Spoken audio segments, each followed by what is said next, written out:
Good evening and hello everyone to our special meeting of October 30th. And let's start out with item 1A. Item 1 is roll call. Commissioner Gonzalez? Here. Commissioner Yakubian? Here. Commissioner Sahakian? Commissioner Makarian? Here. Chairperson Kirkchan? Here. With flag salute. Flag salute by Chairperson Kirkchan.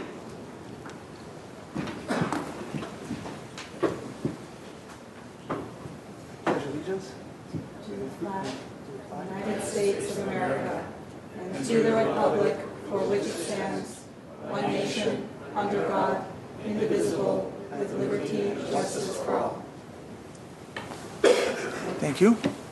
Item 2 is posting of the agenda. The agenda for the Monday, October 30, 2017 special meeting of the Glendale Transportation and Parking Commission was posted by Friday, October 27, 2017, before 5 p.m. on the bulletin board outside of City Hall. Item number 3. Item 3 is oral communication. May I? Yes, Before we move on to item number 3, I have a couple of introductions to make. absolutely. Go ahead. It is my absolute pleasure to introduce to the Commission and to the public Commissioner Ramola Markarian, who was appointed by Councilmember Agajanian and replacing Alec Bartusov. I almost forgot his name. Also, I'm pleased to announce that we have hired an Assistant Director of Public Works, Mr. Edward Heedy, who's in the audience. He will be assisting me in a number of operational needs, as well as replacing me at the dais here when I'm not available. So you'll be in good hands, but I will be here to assist and in any way, shape, or form that I can. Welcome.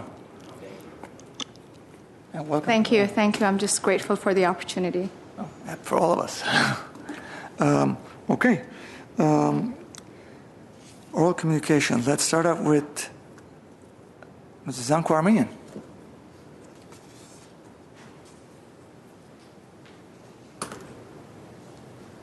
Chair Kirkchan, members of the Commission, my name is Zanku Armenian.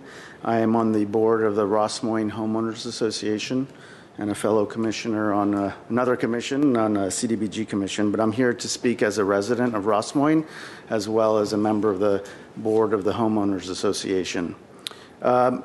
We have been in contact with Public Works staff recently because there have been some changes that were made to the traffic signal that is at the intersection of Mountain Street and Verdugo. It was turned from a single left lane turn going northbound on Verdugo to 2 left lanes to presumably alleviate the backup that was happening on Mountain Street. Unfortunately, it's created 2 undesirable side effects. One is now the backup is caused by the single lane crossing Verdugo Street and going up the hill, continuing on Mountain toward the 2.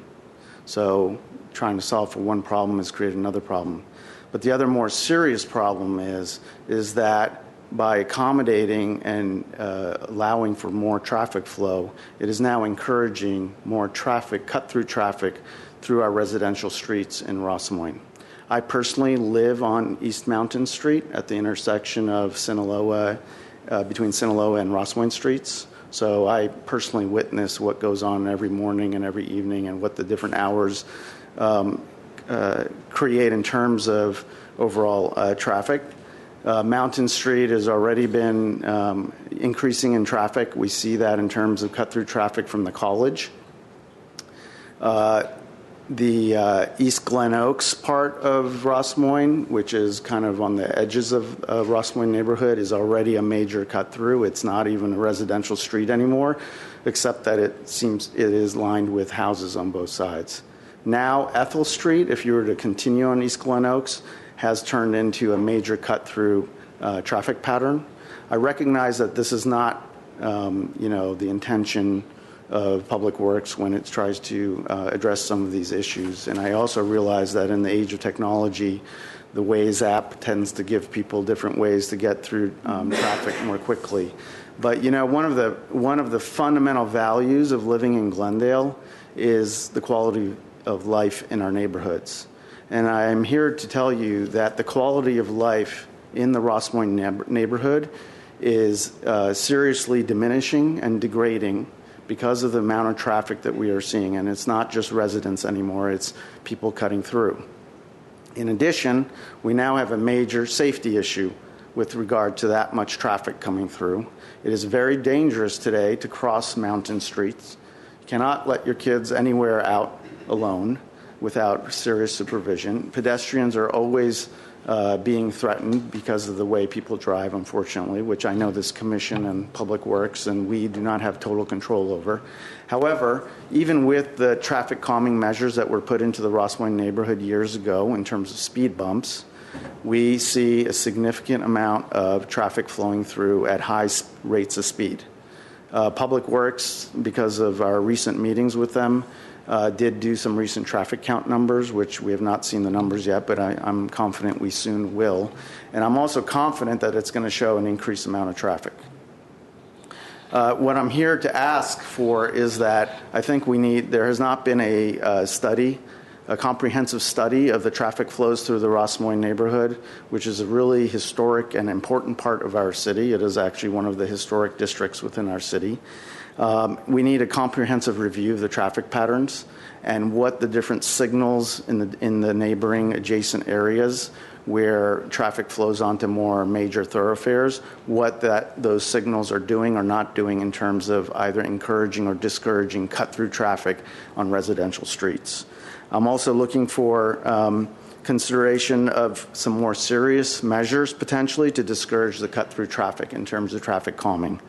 And we need to reconsider the recent changes on some of the signals that were changed on Verdugo and East Mountain Street, because I think that has created an additional problem. The Homeowners Association has taken videos during peak hours to show you how serious this is. I mean, we're talking about backups, and the amount of traffic flowing through there is not normal for a residential street, particularly on Ethel and particularly on East Mountain Street.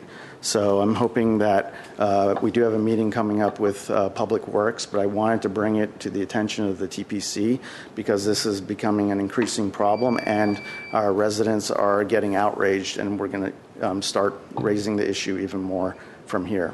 Thank you. Thank you. Keegan Baryamian? Mr. Baryamian? Oh. Okay. Okay. Hi, my name is Keganush Bayramian. I'm a 30-year veteran teacher from Glendale Unified, now retired, and also a resident on Virginia Avenue. I have lived at this address for more than 20 years, and the situation is getting increasingly dangerous on our street. It's like one-way highway. It's become one-way highway. And yes, most drivers treat our street like a racetrack or a highway. I'm the primary after-school caretaker of my grandchildren, and every day, when entering and exiting my car with the kids... Excuse me, Ms. Bayramian. You said you live on Virginia? Yes. Near Hoover High School? Yes. So you're referring to between Olmsted and Kennett? Yes. Okay, go ahead. Yeah, it's like South Street and Glenwood. I'm between South and Glenwood. Okay, got it. And okay. Toll. I know, okay. Keppel School. Okay. Okay. 1141 Virginia Avenue.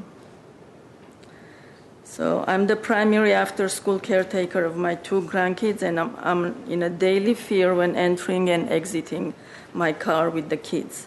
I have witnessed at least 3 cases of parked cars being crashed into, and there have been several cases of hit and runs of vehicles. It is just a matter of time before we have a pedestrian injury or death. As residents are already at a major inconvenience when leaving our house at the peak hours of leaving our house and returning to it, the school start time and the pickup times. Not only because we have to drive all the way up the street and back down to access the city, given that Virginia is one way, but also because we are stuck in massive traffic. I feel we make enough concessions to accommodate the school and the city for the city to at least accommodate our request for speed bumps. It is the least the city can do to protect our safety and to prevent pedestrian deaths. Thank you. Thank you, Ms. Baramian. Next speaker is Avery Baramian. Good evening, ladies and gentlemen. My name is Avery Baramian. I live a couple of blocks away on Spencer Street, but I visit my sister regularly on Virginia. Over the years, I've witnessed speeding, racing. People come around the corner, you just fly through the stop signs from both sides and race to the top. So it's just a matter of time before some kind of tragedy occurs. Now, we all remember a few years ago the tragic event where a little girl was run over right outside the school. And after the tragedy, cities spent considerable sums, time, and effort to change traffic flow, put in physical barriers to virtually prevent something like that reoccurring. So the question is, do we have to wait for a tragedy before we do something about it? Why not put in speed bumps? Who's objecting? What is the downside? It will work because the speeders I've witnessed over the years are low clearance cars. They will slow down because they don't want to damage their expensive cars. It's a relatively low cost. So why not do it now before something happens? Let me ask you, is the traffic, you see this increasing high-speeding cars during I've witnessed it over school the hours, years. or is it after school hours on No, weekends? when they are children, you don't see it after hours. So it's after hours on weekends?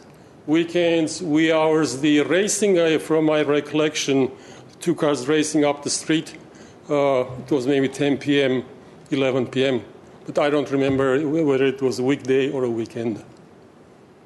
Okay. But I've seen speeders, they just, round there's a couple of stop signs on both sides, just round and all the way to the top. Got you.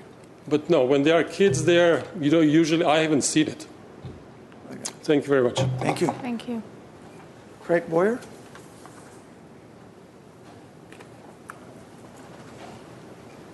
Good evening. Good evening. I moved to Virginia Avenue last year when we found out my wife was pregnant. We were in search of a safe neighborhood to raise our daughter. And one of the things that we were worried about moving to Glendale in general was its reputation nationally for being a dangerous place to drive. I was happy when we found our home on Virginia Avenue. It was a safe neighborhood. There were schools right there. Soon after we moved in, we realized that it had the reputation of being, quote, the racetrack from other neighbors in the area. And it lives up to its reputation. I was shocked to learn that there were motions in the past to try to get speed bumps put in and that they were not put through.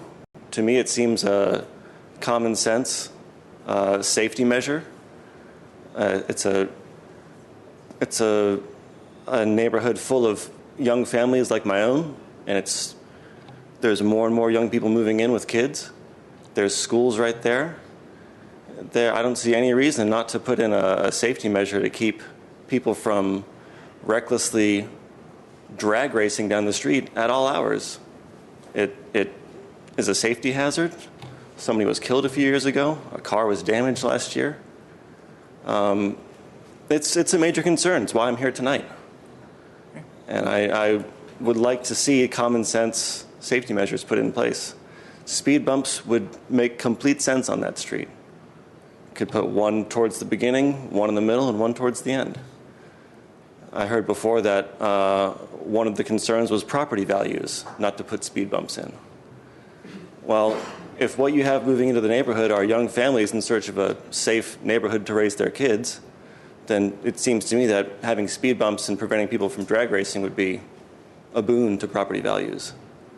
So I really hope that you guys take into consideration something that would pay for itself over the long haul. You don't have to hire cops to sit at the end of the street and try to catch people in the act. It's something that would just prevent it from happening in the first place. Okay. So, Mr. Boyer, thank you for bringing it to the Commission's attention. I'm sure city staff will be looking into this very carefully coming up. I hope you do. Yeah. Thank you. Thank you. Thank you. Irado Abrahamian?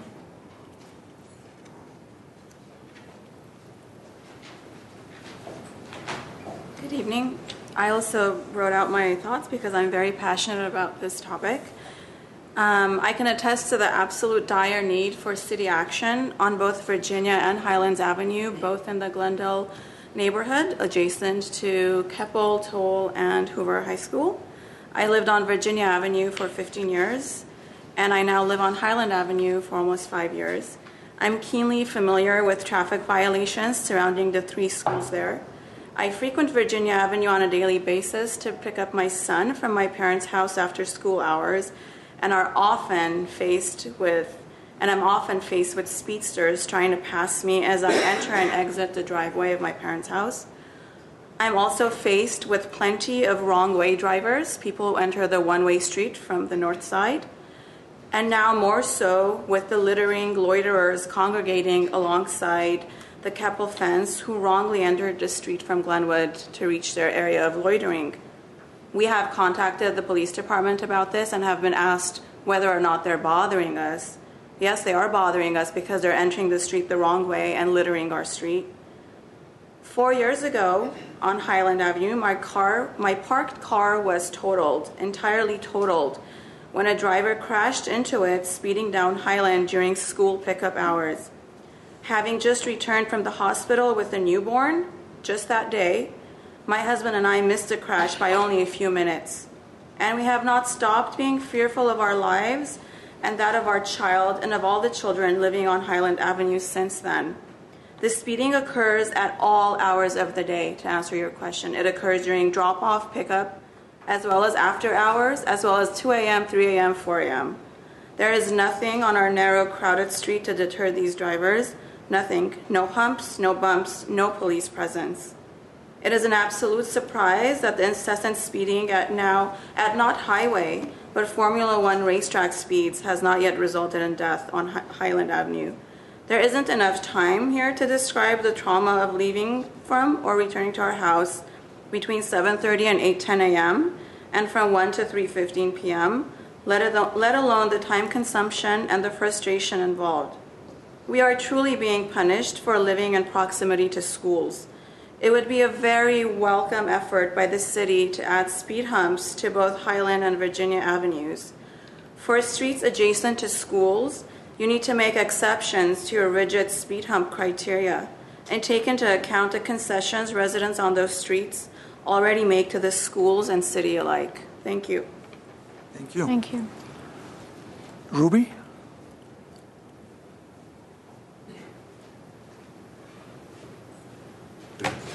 Good evening, Chair, Commissioners, and staff. I'm going to speak about what Zanku spoke earlier. I won't be able to speak eloquently like he did, but basically, I'm not going to repeat everything he said.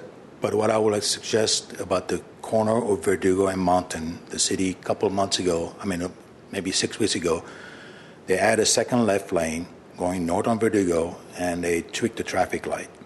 As a result, we have today an increase of cut-to traffic. Ethel and Mountain Street have become today basically a commercial street. We have videos. We have videos of different hours. We have videos at 9 o'clock in the morning, 8 o'clock in the morning, even at night, 7 o'clock at night.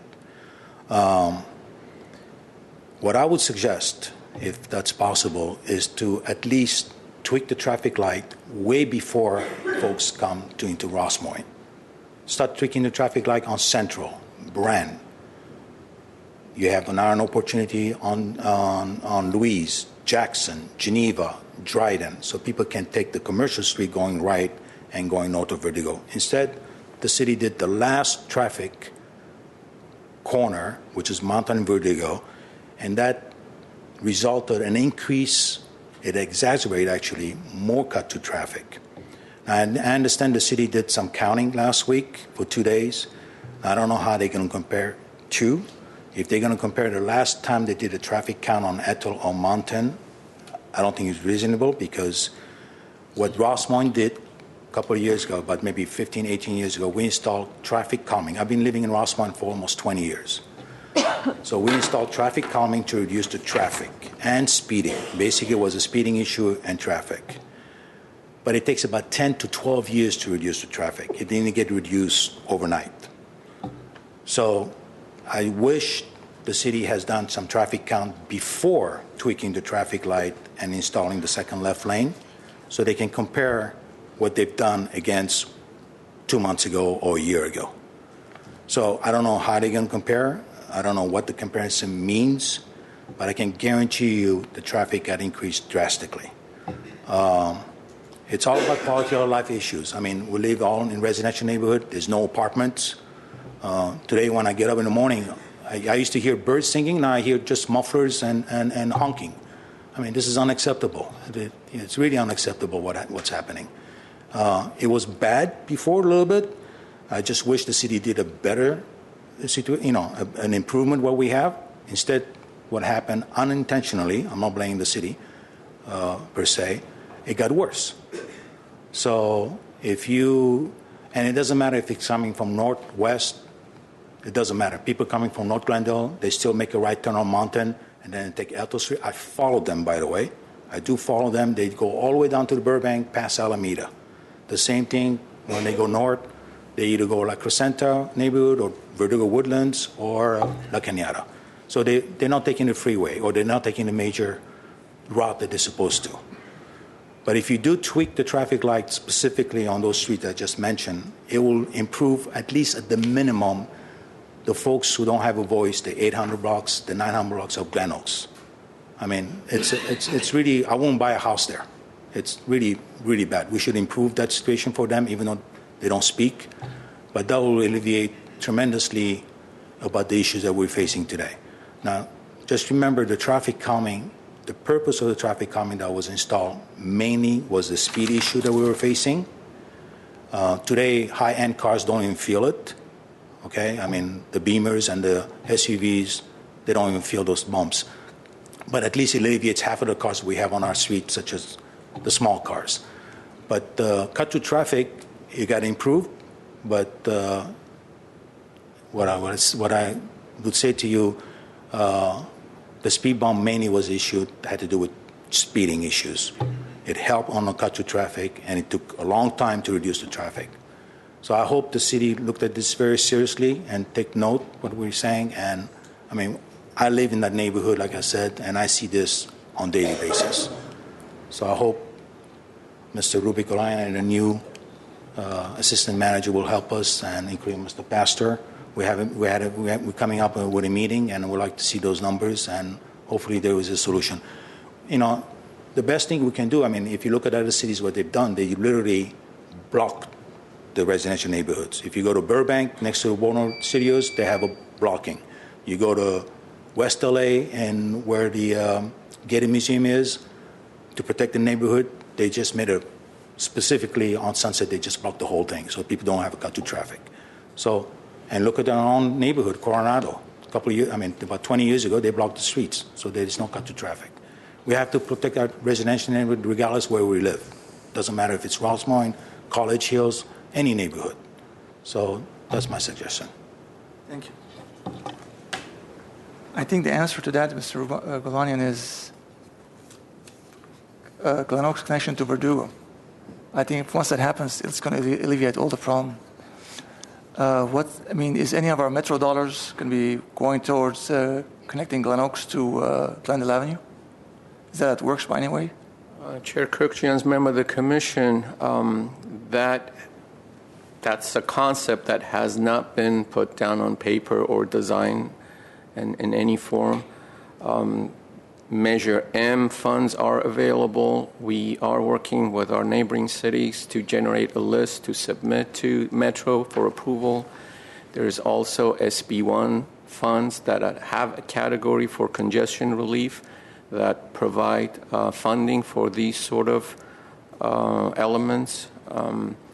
But for your edification, as Mr. Armenian mentioned, the reason staff added that one additional left turn lane eastbound on Mountain was in response to complaints from some neighbors who were experiencing difficulty in getting out of their driveways because of the volume of traffic trying to make the left turn onto Verdugo.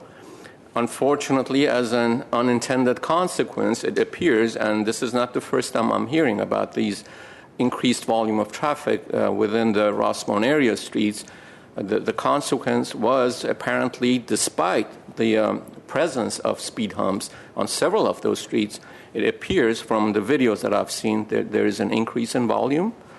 We have, as a result of these issues, installed several counters, traffic counters. We have collected data. It's with our third-party vendor. They are analyzing the data. They will submit the information to us, and we will take a look. We keep a close eye in that traffic in that neighborhood. Once we get the data back from the counters, if the volume has gone up to such a degree that the classification of those streets doesn't provide the capacity, then we'll have to make some adjustments. Needless to say, we are concerned about the issues that was brought to the attention of the Commission, and we are working on coming up with some solutions. I'll have to add, though, we have, as a result of this adjustment and adding a left turn lane, we have improved the level of service at that particular intersection. So, for what it's worth. Mr. Glendale, could you give us a little bit of, do you have any information or background information on Virginia and previous attempts for speed bumps? I know if you happen Commissioner Yakubian, I do recall there was a petition, or at least a couple of petitions submitted, but unfortunately the traffic study that staff conducted culminated in the fact that it did not meet the criteria that is currently in our neighborhood traffic calming. So it wasn't a result of any emergency access? No, ma'am. No, so it was just an issue of the... Yeah, it didn't even make it to that point. And is that area in the purview of Pastor's presentation today? Yes, item number 5, okay. One of the components of that report will be the consideration for adjusting the guidelines for streets around schools and parks. Excellent. So okay. you will hear a presentation and some suggestions. Okay. Question, please. So what is the process? I've heard speakers say they've been meeting with Public Works and doing things like that. Is there a process that citizens and neighbors can go through that is recognized as the right way to get some decisions made, or is it just kind of start and then it goes depending on the amount of people that speak up? Commissioner Gonzalez, regarding the installation of speed humps, is that the process? No, just a notion that has been brought to the attention of this commission relative to the S word, safety. Well, it depends. Safety means a lot of things to a lot of people, right? So we work very closely with our police department's traffic bureau. In instances where the installation of speed humps on a given street is not feasible or doesn't meet the criteria, we have asked for additional speed enforcement by our officers. We install digital radar signs that show how fast folks are driving. We have attempted to come up with certain elements such as reducing the crossing distance for pedestrians. So there are certain things that we have done, but the process is, if it's for speed humps, if the safety concern is speeding, then there's a process very specified in our guidelines is collect a petition, conduct a traffic study, and in the cases that meets the criteria, install the speed humps. And if it's not on an emergency response route, then they get rejected because they didn't meet the criteria. And then we rely on other measures to calm traffic. Thank you for that response as it relates to the bumps. I did hear that as a potential request, but I thought I heard the need for a more comprehensive study on maybe other mitigating measures that could be taken besides that. I guess I was asking the question more generally.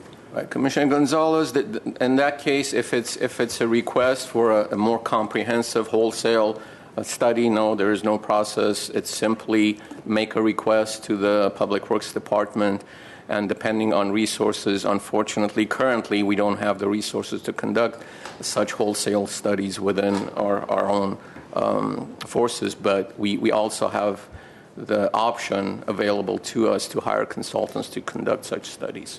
And in the case of Ross Moyne, it has been a long time since the last one was conducted. So the plan is hopefully next year we can request budget approval and then hire a consultant to conduct that kind of study.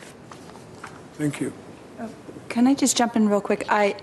Because I first of all want to extend a great appreciation for all of you who came to speak out on these issues, which the city of Glendale truly understands. And it's a poignant day that you came to speak on these issues, because today's the day we're going to hear about the citywide pedestrian plan. And I hear and I can sense that there are activists and people truly concerned about the safety.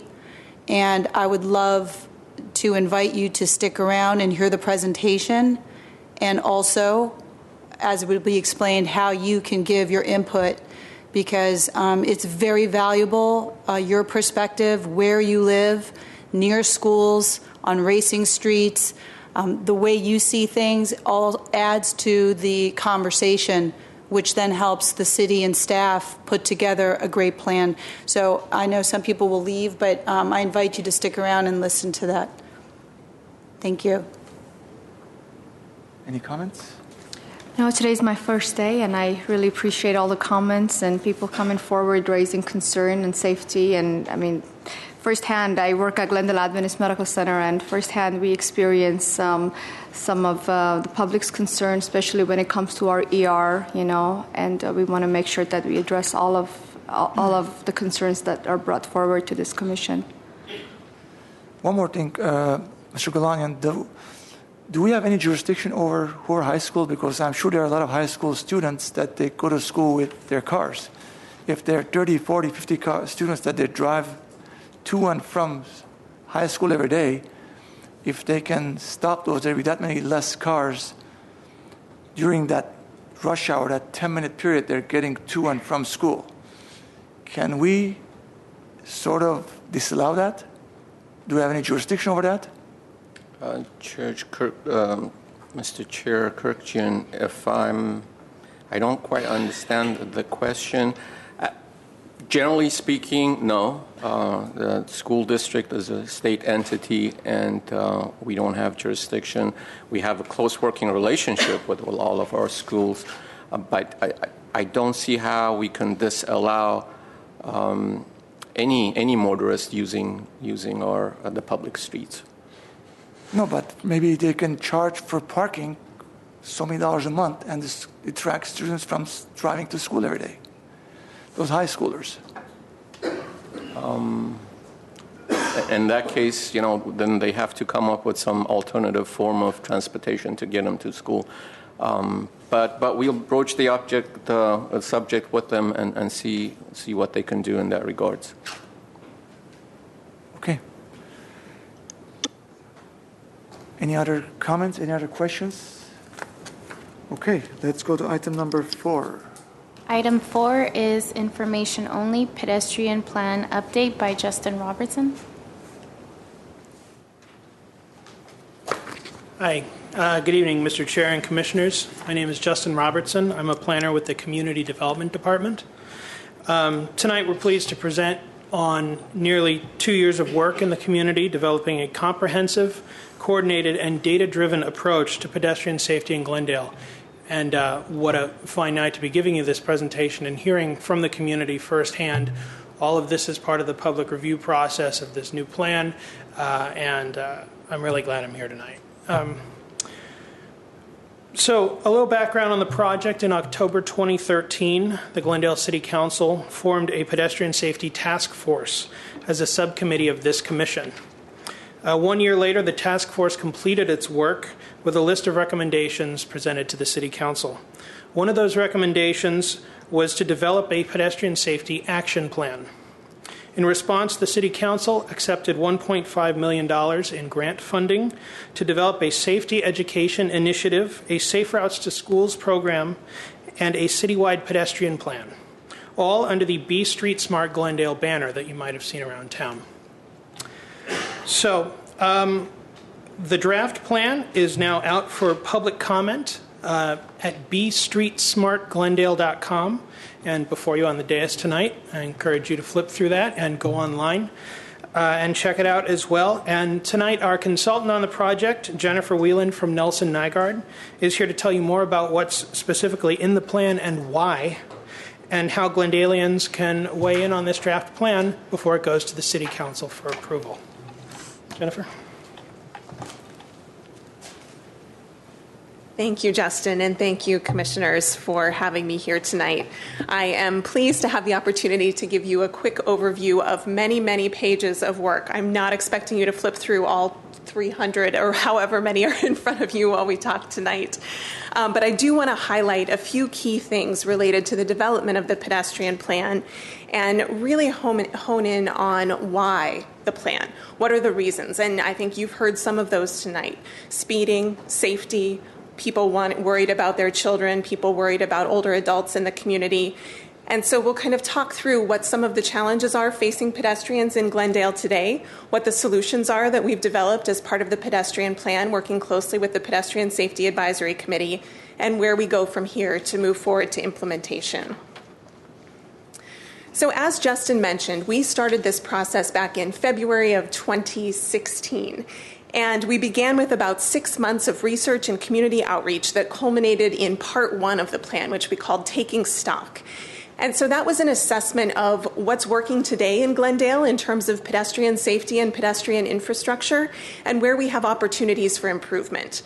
We looked at a lot of data. We looked at collision data. We looked at data around equity and health.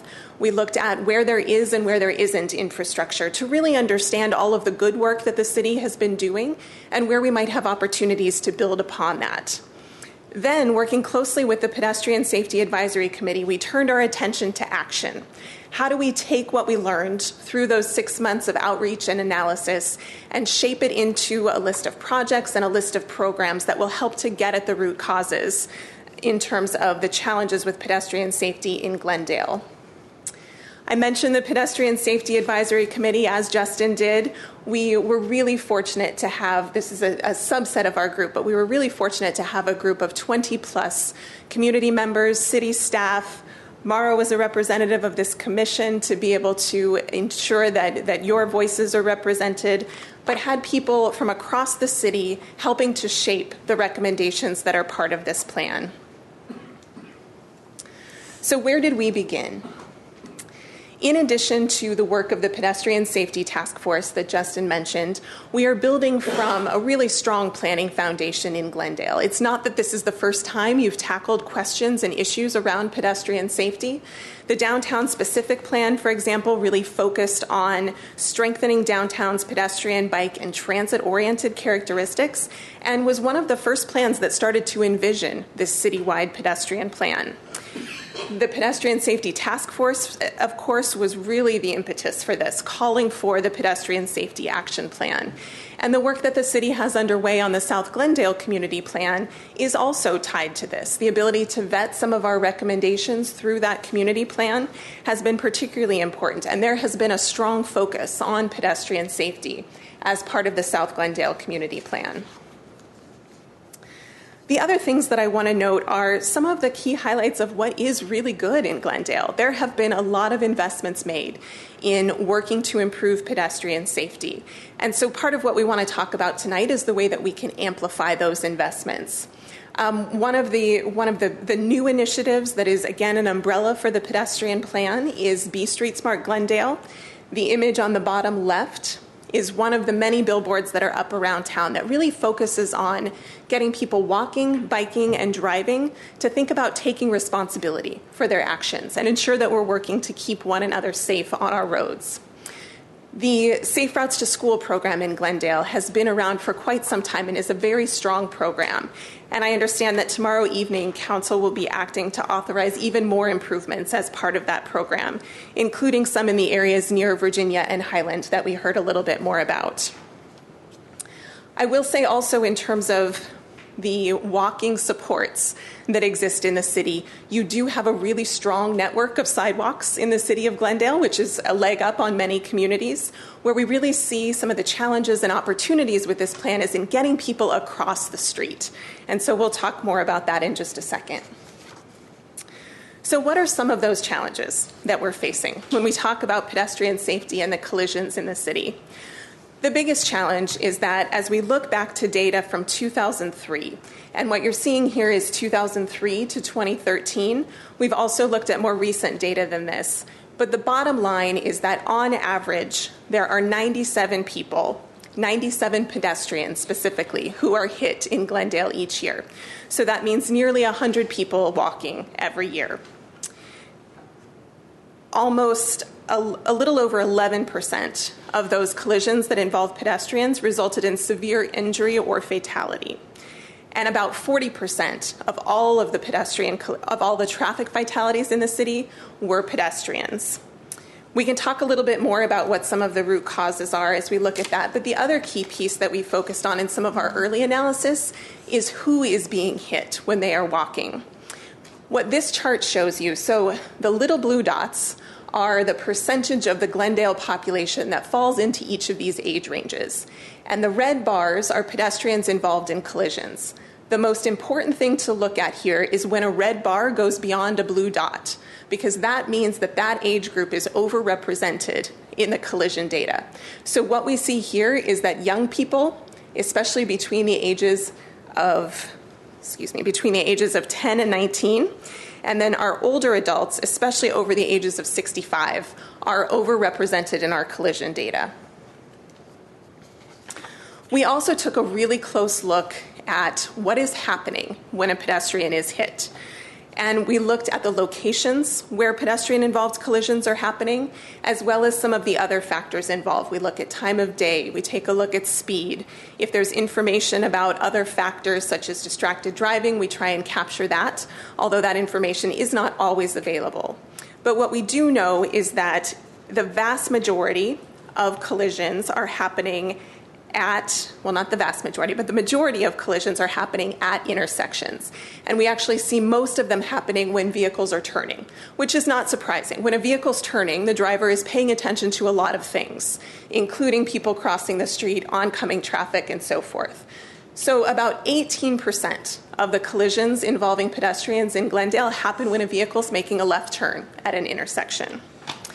There are another 31% of collisions that happen in the middle of a block, and that may be because a vehicle is not yielding to a pedestrian at a mid-block crosswalk. It may be because someone is trying to cross at an unmarked location.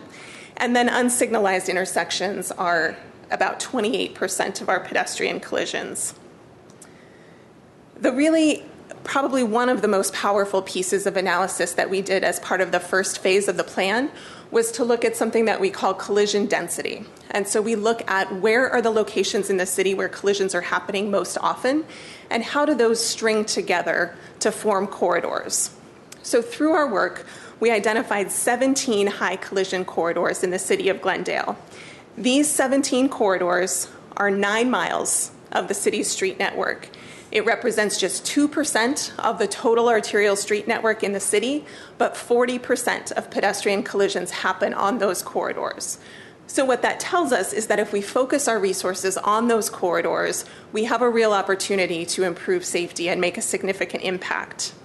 The top 5 corridors, just for your information, are East Broadway between North Jackson and Cedar, Pacific between California and Ivy, Glendale between Maple and Cypress, Colorado between Brand and Kenwood, and again Glendale from Doran to Broadway. So those 5 corridors are certainly a place for us to start. So what do we do with that information? Well, it's one piece of the early analysis. The other key thing that we did was talk to the public and ask people about their perspective. What are they seeing on their streets? What are they seeing in the community? We started with a variety of pop-up events, and then we moved on to do some community walkabouts or walk audits where we have members of the public out walking various routes and helping us to understand what the challenges and opportunities are there. The key piece of feedback that I want to share with you from these early phases of outreach was around the answer to the question, what would get you walking in Glendale more? The number one response that we heard from people is that they would walk more if vehicles would slow down. So that points to the issue of speed again as being a key factor. We also heard from people that traffic enforcement is important, visible crosswalks are important, but this is just a sampling of what we heard through that first round of outreach. So those are some pretty clear messages as we start to think about what the solutions are. We understand where collisions are happening, we understand some of the factors involved in those collisions, and we understand what people's perspectives are. So we use that information to do a number of things. First, we established a vision and goals for the plan. The vision for the pedestrian plan is that Glendale will be a great place to walk, leading to a community that is safer, healthier, more sustainable, and economically vibrant. We established 4 goals to support that you will see play out in the recommendations to the plan. So we focused first, based on that feedback from people, about making walking safer. Second, we focused on how do we create connected and complete communities, so places where people are able to walk safely and comfortably. Third, we looked at building walkable places for all, so regardless of your age, your ability, that you are able to walk safely. And then fourth, we looked at some of the internal procedures and practices at the city to think about how we can better organize for implementation so that the public understands how to work with the city and city departments are able to continue working very productively together. A key piece of this, and through all of this, I want to emphasize that our Pedestrian Safety Advisory Committee was weighing in and providing feedback on some of the decisions we were making. One of the first things that we did with the advisory committee was start to focus in on what we called high priority areas. So recognizing that there's never going to be enough money to do everything that we need to do, how can we target our resources in places where they may have the greatest impact? And so one of the factors that we looked at here in developing high priority areas were the ways that safety, so that's our crash data, our collision data, equity, and pedestrian demand, where there are places for people to walk, how those 3 factors come together to point us to areas where we might want to target our investments. So the darkest blue areas on the map to the left represent just 4% of the land area in the city of Glendale. By focusing on that 4% of land area, you are addressing approximately 75% of pedestrian-involved collisions. So this is one way to start thinking about how we focus resources in the areas that are going to have a significant impact. That high priority areas then fed into our thinking about project types as well. I mentioned the 17 high collision corridors. We established projects for each of those corridors. And we did that by looking specifically at every intersection and every collision that had happened along those corridors to try and better understand the root causes and develop solutions to address them. We also focused on transit connection projects. First last mile funding there's a form of analysis that Metro provides support for, and that is what we call first last mile projects. And so we looked at 3 key points of transit connection in Glendale to think about how we can improve walking and biking connections there. And then last but not least, we looked at safe routes to school projects, recognizing that kids are overrepresented in the collision data, and we have an opportunity to really continue to support the work that the City of Glendale has done on that front. Some of the tools, and Rubik was mentioning some of these before as we were talking about ways to improve safety. I mean, I want to say there is nothing that somebody isn't trying somewhere, right? People have been thinking for a long time, and Glendale has been doing a lot of work to improve pedestrian safety. So there is nothing on here that is going to be completely revolutionary. What we are suggesting as part of looking at this toolbox is being able to apply specific solutions that address the crashes that are happening at a location. So being able to, for example, look at curb extensions to shorten the crossing distance, especially in places maybe near senior centers or maybe near schools, building on some of the work that's already been done there. Focusing on our high visibility crosswalks, ways that we can really make it apparent that people are crossing, and then looking at what we can do with signalization and pedestrian head starts, or what we call leading pedestrian intervals, to get people across the street a little bit safer. So our focus in developing these projects is using a set of proven tools, but trying to combine them, and in some cases really double down on the investments that the city has already made to be able to do more and to be able to have a greater impact on pedestrian safety. We obviously cannot do all of this at once, which was the point of developing our areas of priority. So one of the things that's included in the plan is this action plan, where we focus on what can be done in the very near term, what might need to wait a little bit longer, and what can be longer term. You'll see that part of what we propose happening immediately is focusing on some of the operational changes. So signal timing adjustments, for example. We also recommend being able to do the things as part of regular roadway maintenance that the city does on a daily basis, right? So high visibility crosswalks. And then being able to look at some new types of implementing improvements very quickly and cheaply. We know that concrete is expensive. We know that projects have a long lifespan. So what can we do with things like paint and posts to get safety improvements made even a little bit faster? And at the same time, be working toward our permanent solutions for a lot of these corridors. So that is our focus for the short term, to be able to move forward very quickly. I mentioned some of the quick wins and early implementation actions. So continuing with the program of marking crosswalks as high visibility. And then thinking about some of the signal changes that can be made. We know if we're seeing people hit when cars are making left turns, some of the things that we can do are have an exclusive turn phase so that vehicles and pedestrians are not moving at the same time. Leading pedestrian intervals, or those pedestrian head starts, get people started crossing the street before vehicles are allowed to move. So all things that increase pedestrian visibility and safety. And then the testing of ideas. If we're not sure exactly the right mix of things on a corridor, we can put some things out there and begin to see what the results are. In addition to those infrastructure projects, so thinking about what it is that we build to keep people safe, we also have a variety of programmatic and policy recommendations in the plan to help address the other side of things. So programs like a Safe Routes for Seniors program that really looks at the ways that we make improvements around senior centers and around places where we're likely to have a large number of older adults walking. We also look at what's called a Vision Zero program. So Vision Zero is just a brand, but essentially what it is something that the city has already been moving forward on, and that's a comprehensive pedestrian safety program that includes the education, it includes enforcement, and it includes the infrastructure pieces. Speed is a really key focus of Vision Zero programs across the country, and speed has such a tremendous impact on a person's ability to survive a collision. We also look at other types of policies that not only will keep people safe, but also make it more pleasant to walk in Glendale. So thinking about how the city's existing Complete Streets policy can be made more robust and really supported all through project implementation. Part of that is looking at how we might establish a pedestrian priority streets program to build on some of what was in the downtown Glendale plan, and really be able to focus on areas where we know a lot of people are going to be walking. So that is a very quick overview of some of the infrastructure recommendations as well as a couple of the policy and program recommendations. I'll talk for a quick second about next steps and how people can provide their feedback on this plan.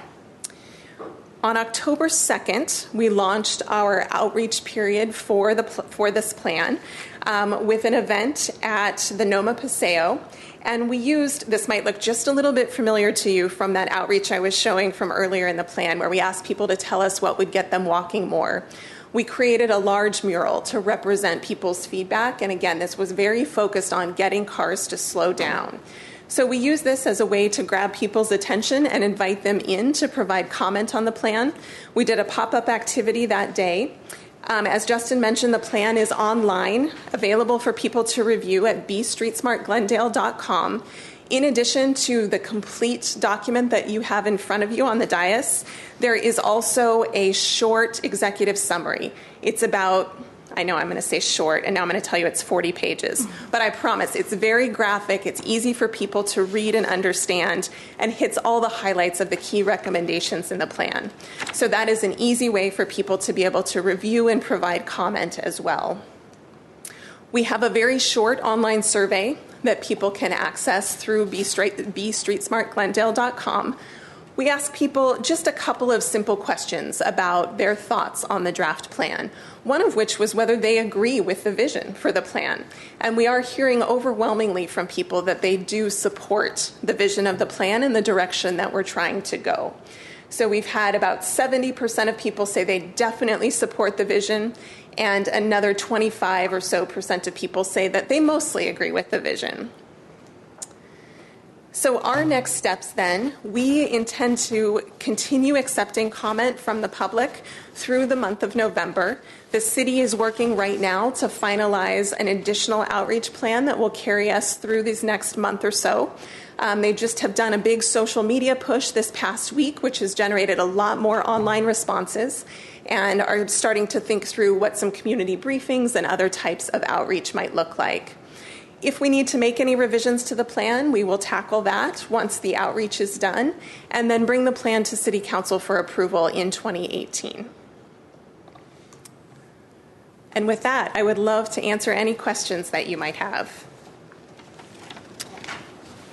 Mr. Chair, I have one question. May I?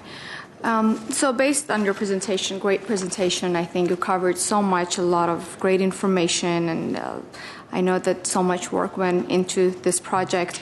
When you presented the age of the pedestrians in collisions, and was there any data specific to culture? Was it more into Hispanics communities or Armenian communities? Were there lack of awareness amongst those groups? Was there any kind of data related to cultural? There is some, yes. We worked very closely with the Safety Education Initiative as part of doing some of that early analysis, and they did focus groups as well that targeted specific populations, Armenian speakers, Spanish speakers. But we do see, especially when we look at the older adults who are involved in collisions, we do see a higher representation among older Armenian adults than among other adult populations. And I do see the education and raising awareness. I think that's a great opportunity for us to kind of look into and focus on that as well. Yes. They have, as part of B Street Smart Glendale, materials are provided in at least 3 languages, which we know to be important, and the messages have been tailored to different ethnic groups and different cultural competencies and awarenesses as well. Thank you. Thank you very much. Thank you for your summary of the reports. I have a couple of questions, please. Project types was a visual you had up there, and obviously one that attracted my attention was transit connection projects. Can you please give an example of what those would be? And I have some familiarity with last mile, but I'm not sure that that comes across to me in that visual. And then if you could give some examples, please, of the type of transit connection projects. And while I know dollars is a concern, why are there 11 years to wait for those? Great question. So the first last mile projects, and for folks who aren't familiar with that term, when we think about the connection that people have to make to a bus stop or a train stop or station, we typically think about a half mile to a mile as the walking or biking distance that we are most focused on. Almost everyone is accessing bus stops or train stops as either a pedestrian or a cyclist. Some people will drive and park, but then also have to walk a short distance. So when we look at the first last mile projects, there is a specific methodology that Metro has set out. And part of what it involves is actually doing a walk audit of the area within roughly a mile of a transit stop or station. And so that means you are literally walking every street and identifying the types of improvements and the types of connections that might be needed. For these 3 locations that we focused on as part of the pedestrian plan, we first went through the walk audit step and then developed some preliminary thoughts about the connections that might be needed. So that includes everything from sidewalk repair at a particular location, a new crossing improvement, potentially shortening the crossing distance for people, wayfinding, new types of bike connections. There's a great deal of overlap between these locations and our 17 high collision corridors. And so even though we don't necessarily have some of the first last mile projects in the first phase of the plan, many of those actually get tackled by addressing the safety corridor projects as well. So it's not that we have to wait 15 years before we start making improvements there. It really is a comprehensive suite of different types of walking and biking improvements that could be made at those locations. And is there anything in this report relative to funding and where we should be lining up for it? Yes. And what would be the priority? And I'm assuming the decision is made by whom to invest? The City Council will ultimately make that decision. Part of what we looked at as part of the plan was identifying what are the costs associated with the short term, the midterm, and the longer term phases. We did not do a specific one-to-one match of we recommend this funding source for this type of project. Instead, what we provide in the plan is a list of local, regional, state, federal, and private funding sources that the city might look to help fund elements of the pedestrian plan. There are lots of different types of funding that are available that can be used for different types of improvements. And so we wanted to make sure that the city has flexibility there, but it will ultimately be the responsibility of the City Council to decide how this plan is funded. And Rubik, I don't know if there's anything you want to add about budget processes. You know that far better than I do. Yes, Mr. Chair, members of the Commission, Commissioner Gonzalez, Jennifer is correct. This draft pedestrian plan that was presented to you, the intention is to receive feedback. There is still a window of opportunity for the public and for the commissioners to provide feedback. As far as the formal process is concerned, we will submit this to City Council in the near future, assuming there are no major changes made to the draft once it gets finalized. And then, depending on the priorities that the Council will consider and approve, we'll have to come up with cost estimates, more refined cost estimates. And in the course of review of the budget for next year or the coming years, we'll present it to Council for their consideration and approval. Who will be making recommendations for consideration by the council? Staff will. And when you say staff, who's the individual or the lead that's responsible for that? Currently, it will be the Community Development Department. And that's you, sir? And you said... Yeah, Justin Roberts is the planner who's working on the report, but the recommendation will come from the director of the department, Phil Lanzafame, who's in the audience, as well as I'll be the co-signatory on it. And when you said in the near future, what quarter of or what month of or what year of to the City Council? Do you want to speak? I should let City Just to get some sense of schedule, please.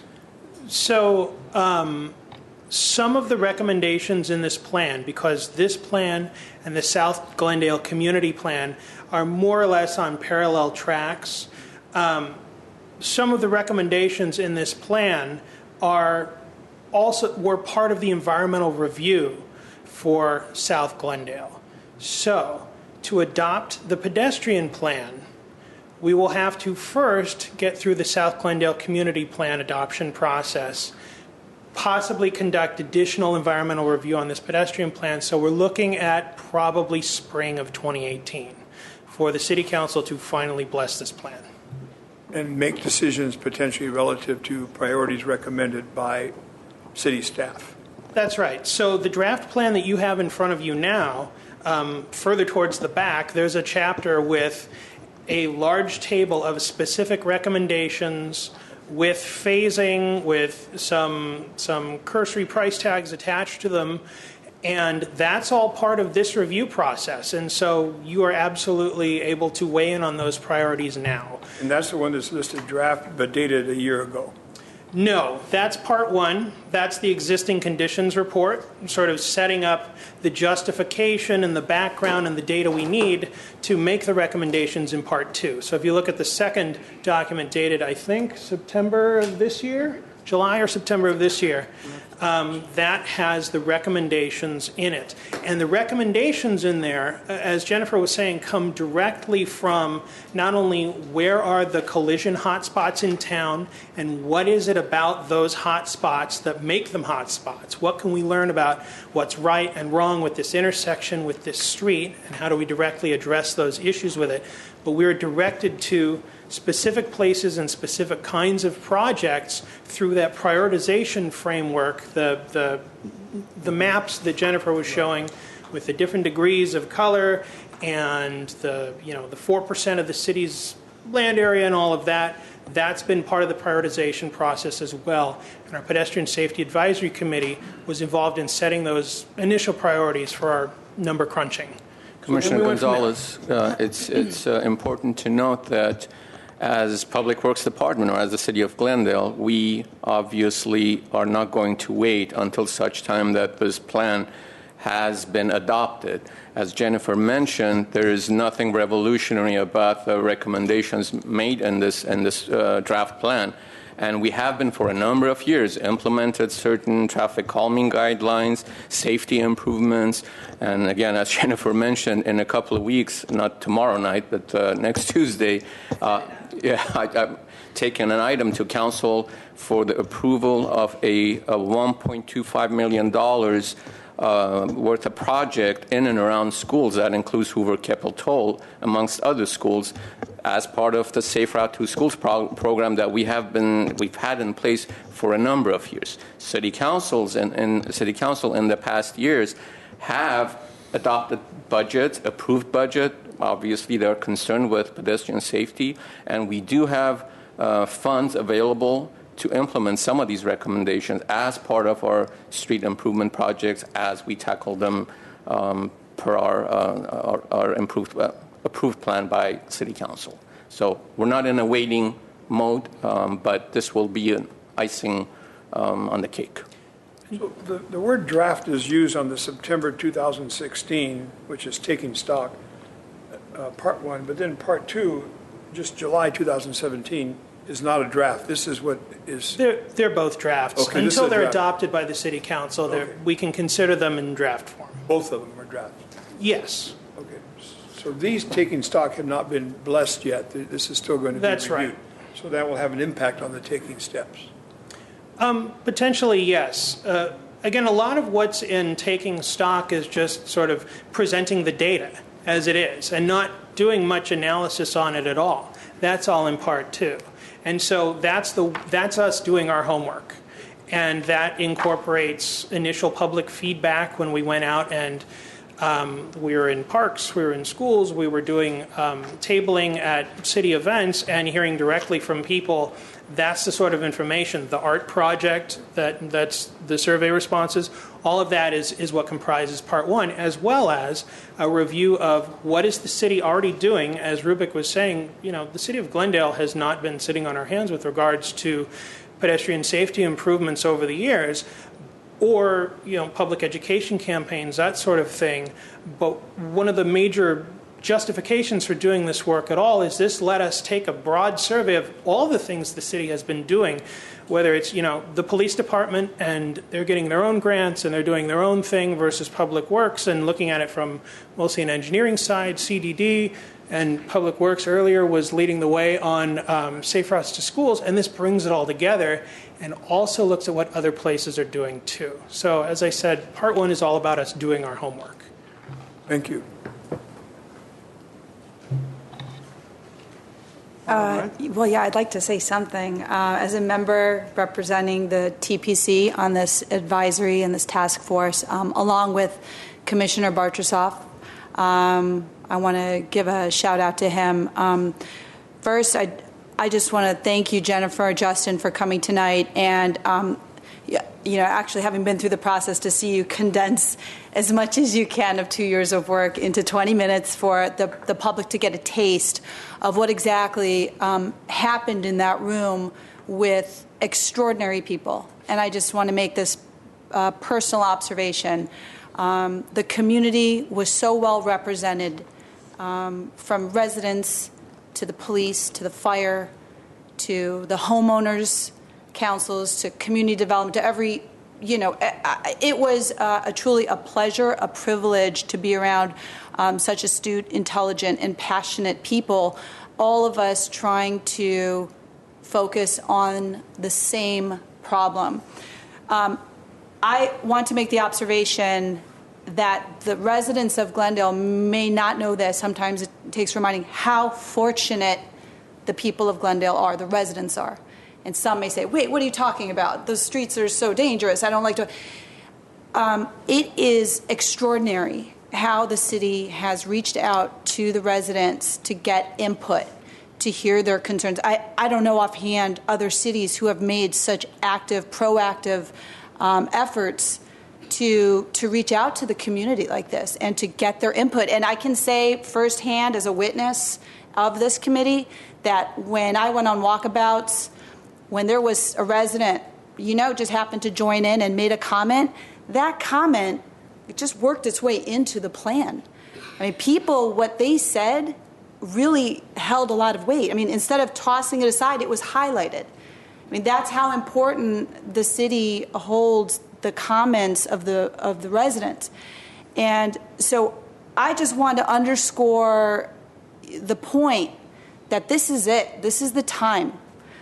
This is the time for residents who have problems with pedestrian safety, concerns, anything, timing of lights, bumps on the roads, not enough trees on the sidewalks, things that make it unpleasurable to walk.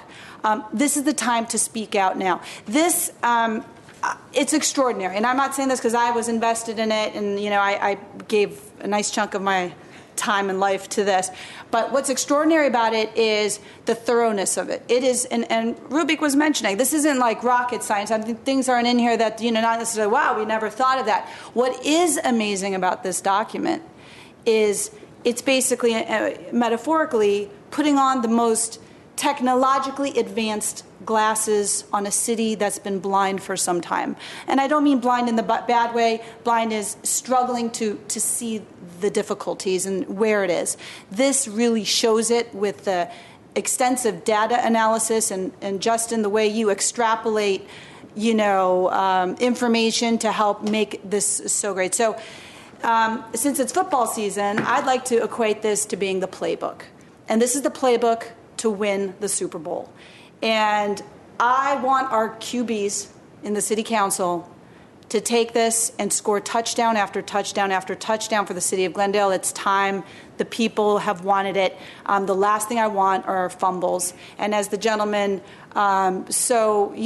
poignantly said again, we don't need to wait for another tragedy to happen for us to start making these plays. I also will be there whenever it is that it goes to the city council. I encourage my fellow commissioners to be there to reiterate the point that this isn't something that's just going to be put under the desk, but this is something that's going to be a living, breathing document for the city council, for them to, make a commitment and say, we're going to carve out our budget to make sure that there's always going to be funding for these important measures. So that's what I would like to say. I'd like to thank you, the community development, Fred, Arzu, Sandra, all you guys, Public Works, everyone, and Jennifer, of course, your leadership. Please, I encourage everyone to get online. Don't be scared by the voluminous nature of this, but start looking through it. Something creative can come to mind, and we'd love to hear what you have to say. Now's the time. Thank you. Mauro, thank you. Thank you, everyone. And regarding pedestrian safety, I was originally part of that, and I removed myself so former Commissioner Alec Bartoshov can be part of it. And his input was, I guess, was invaluable for forming this. And being a former member, many layers of Glendale was represented there. The community members and different organizations. Everybody was participating in that during those meetings when I was part of it. And Mara was a member of those, was part of that as well back then, and she's apparently still part of this. But I wish we had received these booklets sooner. I mean, it's going to take quite some time to read through this and digest it. And luckily, we're not voting on this. It was only informational today. And thank you for your work. And I have to go through this. And if I have any questions, who should I contact? Mr. Kolanian, Jennifer, Mr. Lazafane, or Justin? I would suggest you connect with Justin Robertson. Okay. bstreetsmartglendale.com. Our contact information. Say that again, Justin. Our contact information, the plan itself, the executive summary, which is way easier to read if you just want to skim, and information about upcoming events related to the plan, all the work we're doing in the schools, through Safer Routes to Schools and the Citywide Safety Education Initiative. Everything is on the website, bstreetsmartglendale.com. And the contact information you find there will go to the project staff, including me. And we absolutely invite your comments. And folks that spoke out tonight, if there's sort of longer term thinking about your neighborhood that you want to be, have considered in the work that the city is doing in our long range planning, absolutely please be a part of this process. Continue to work with Public Works staff on what's happening today in your neighborhood. But if you're thinking about the future, so are we. Mr. Galanian, what happened to Mr. Bartosov's position now that he's no longer with the commission? Can I get back on the committee? On the Pedestrian Safety Advisory Committee, is that intact or? No, actually, so the Pedestrian Safety Advisory Committee completed its work. It was around for 12 months. It met most of those 12 months, I think, every single month, with maybe an exception or two. And we're every step of the way through this process, through writing this plan. They're weighing in on chapter after chapter after chapter.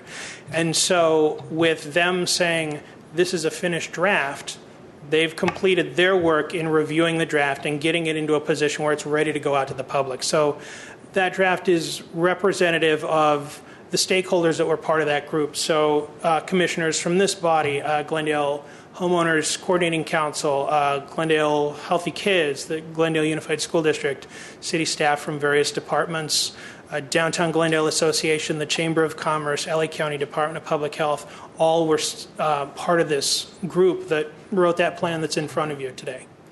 Okay. Thank you, Justin. Thank you.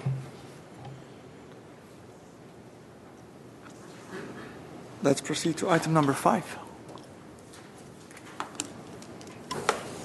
Item 5 is a report regarding City of Glendale Neighborhood Calming Program update by Pastor Casanova. Mr. Chair, members of the Commission, just as a preamble, I'm going to invite Mr. Casanova, our traffic engineer, to the podium for a presentation. This was as an outcome of some concerns in the community regarding our traffic calming guidelines that was adopted by City Council and the Transportation Parking Commission several years ago. There were some inquiries about the potential of adjusting some of the criterion in that set of guidelines in the hopes that to make it easier and more flexible.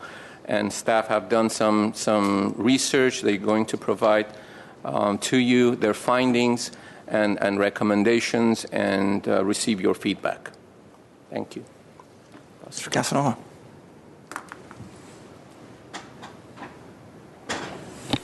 Good evening, Commissioner and members of the Commission.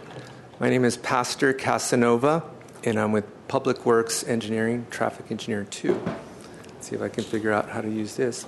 Tonight I'll be presenting to you the Neighborhood Traffic Calming Program update.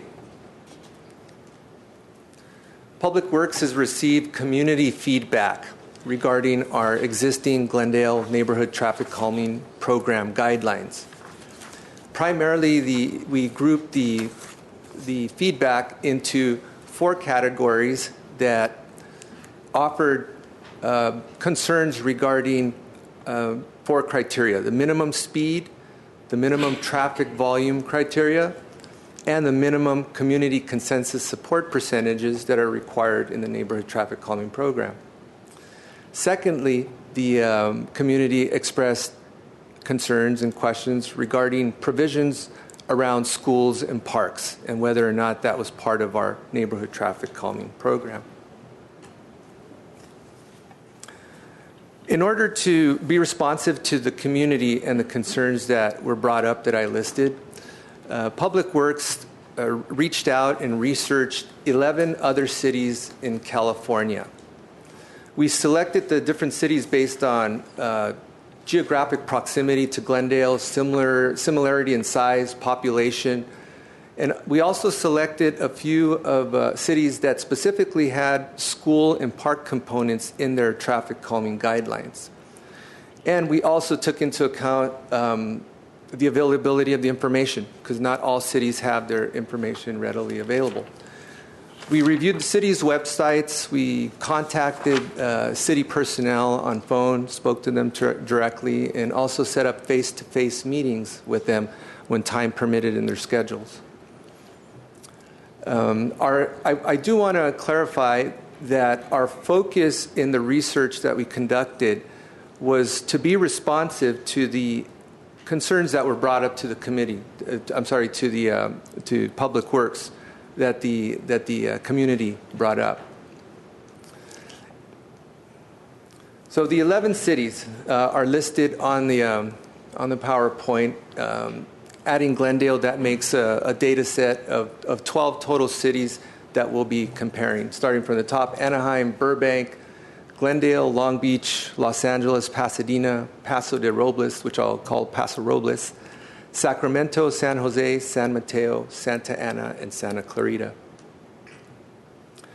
So the scope of today's presentation is going to be gathering that data that we researched from the 11 cities and comparing that data to Glendale's Neighborhood Traffic Calming Program. Again, we're going to focus these comparisons on the community concerns that were brought up. We're not going to do an exhaustive detailed research of every item on each city's traffic calming program. We're going to focus again on the community. So once we get through the comparison data, we're going to see if there are any. We're going to identify if there's any key areas of differences. And upon looking at those areas of differences between Glendale and other cities, we're going to see if we can identify any potential areas where there may be a need for adjustments in Glendale's neighborhood traffic calming program. Before we get into the nitty-gritty or details of the data or analysis, we'll go over a few important terms that you may be familiar with, so I'll just scan through them. Prima facie speed limit. What that is, it's a speed limit that's set by law, and in this case, the California Vehicle Code. In residential zones or residential districts, that prima facie speed is 25 miles per hour. So whether or not a driver that's driving through a residential zone sees a speed limit sign or not, the speed limit is set via prima facie at 25 miles per hour. 85th percentile speed is defined as the speed at or below which 85% of the vehicles are traveling. So I like to equate it, if you do a speed survey of 100 vehicles and you determine that your 85th percentile speed is 30 miles per hour, that tells you that 85 of the 100 vehicles were traveling at 30 miles per hour or below. But also keep in mind that it says that 15 were traveling at a higher speed. The 85th percentile speed is also considered to be a reasonable and prudent speed to set speed limits with. Residential zone is defined in the California Vehicle Code. Generally, it'll be defined as a quarter-mile segment of roadway that has 13 separate front dwelling houses on one side of the street or 16 on both sides. And of course, if you're working with the segment that's shorter or longer, then you can use the proportional ratio of a quarter mile versus those many dwelling units. So with those important terms in mind, we'll do a little bit of history of the NTCP in Glendale. I'll just scan through the background. In 1996, the council adopted the City of Glendale Neighborhood Traffic Calming Program with the initial goals of reducing accidents, discouraging cut-through traffic, reducing speeds on residential streets, ensuring citizen participation, and minimizing impacts to emergency response and transit. In 2004, Council approved updates to the NTCP. And a couple of updates that I want to highlight, because this doesn't list all of them, but rather just a few of the highlights, is that initially in 1996, there had to be a 60% support of the community in order to go to Public Works and say, we have a problem. So in 2004, that was eliminated. Now, one resident can contact Public Works, and we look into their concerns. In 96 and in 2004, maintained a 75% community consensus support required for a street to qualify for traffic calming. And one key element to mention is that in 96, the criterion of vehicles or traffic volume had a lower criteria of 1,500 vehicles. And in 2004, that was reduced to 1,000. And lastly, in 2004, there was a clause added that if the 85 percentile speed came out to be 35 miles per hour or greater, which is 10 miles per hour greater than the 25 miles per hour speed limit, or greater, then the volume criteria would be waived and the street would qualify. So the criterion and provisions. In the threshold criterion in the Glendale NTCP for a street to qualify for traffic calming measures, just reiterating what the residents came in and communicated their concerns. The minimum speed, minimum vehicle volume, minimum consensus. That's set at 30 miles per hour or greater, 1,000 vehicles per day in both directions, and 75% consensus from the community indicated by approval by petition. And the other component brought up by the community and regarding provisions around schools and parks, our current neighborhood traffic calming program does not have those specific provisions. So this spreadsheet, we won't go through every single one in detail, but what it shows is on the left side, you have a list of the various the cities that were surveyed, a total of 12. The first column will indicate the legal speed limit on the candidate street. The key element to focus on here is that all of the cities look at 25 mile per hour streets, which that tells us usually local residential streets. A few of the cities have higher legal speed limits, of which are the streets that they'll consider candidate streets, and they'll go up to 30 or 35 miles per hour. So that tells us they're looking at other streets besides just local streets. So the next few columns indicates the minimum 85th percentile speeds as in Glendale. I'm sorry, I forgot to mention on the spreadsheet that Glendale is indicated in red, so we can be able to identify it easier. And on the third column is the minimum 85th percentile speed threshold for Glendale and the other cities. At the bottom, you have the average taken, and we're looking at the lower threshold. The fourth column, minimal vehicle volume, that shows, again, Glendale and a few of the other cities, community consensus percentages among the various cities. And the last column will indicate what cities have the proximity to schools and parks incorporated in their traffic calming program.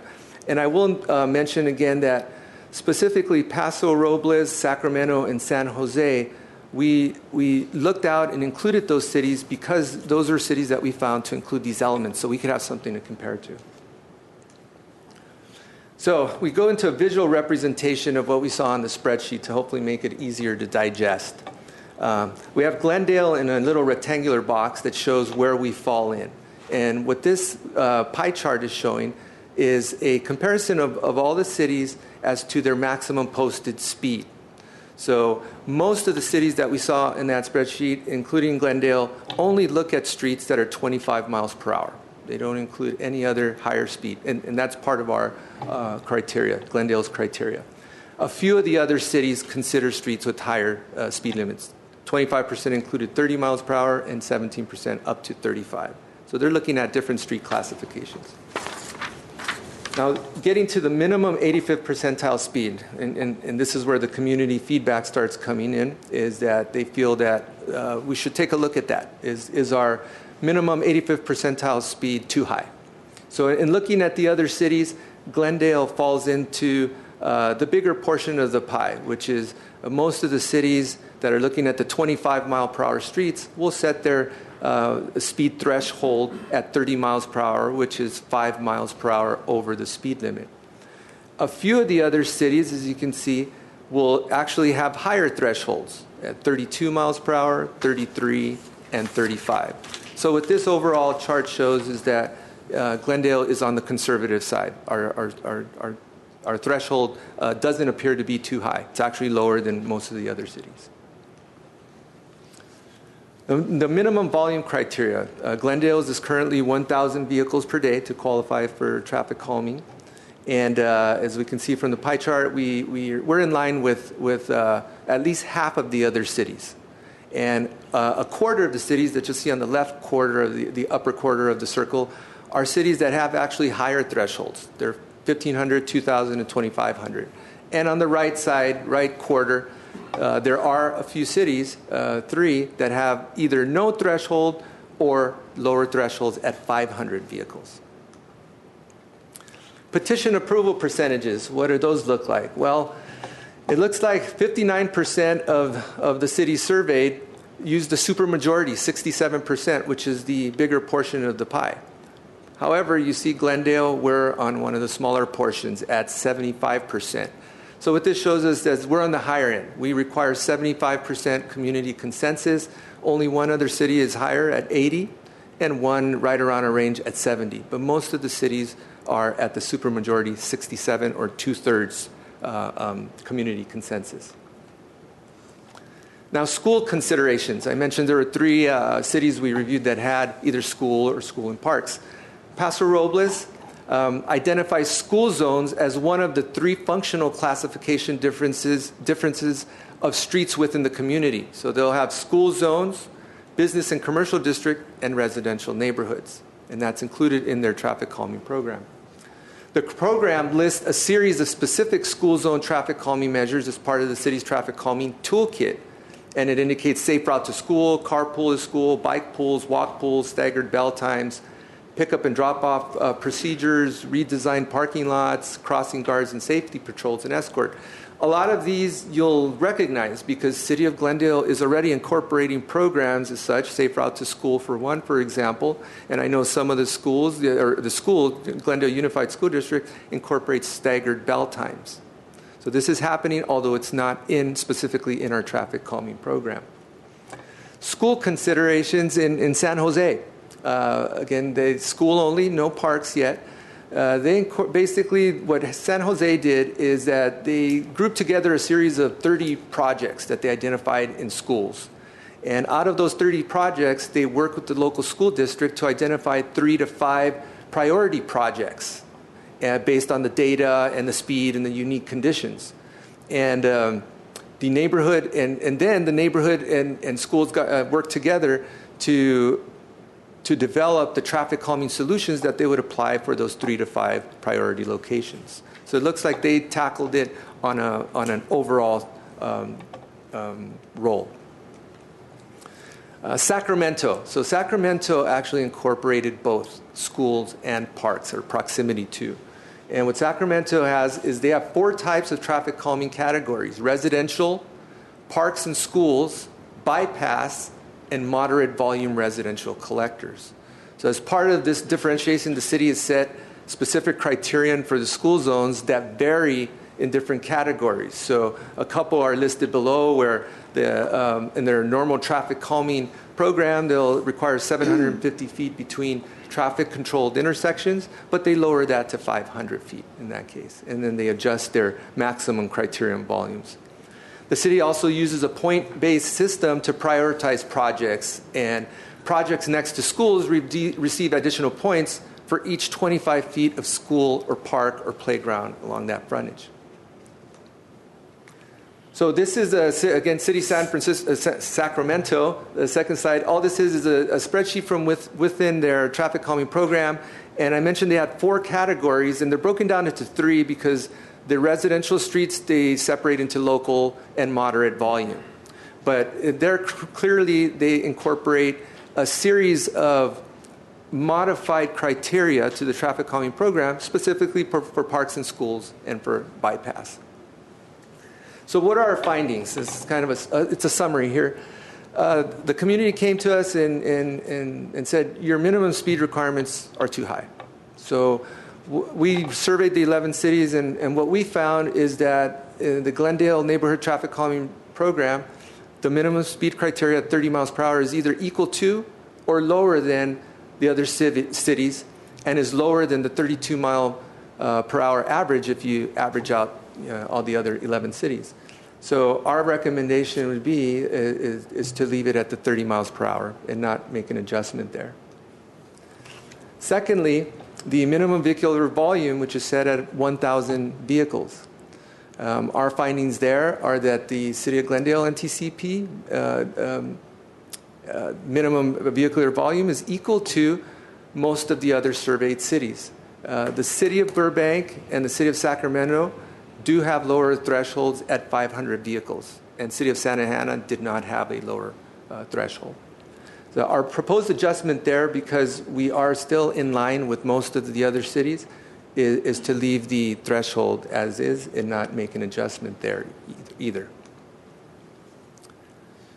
Community consensus, 75% by petition.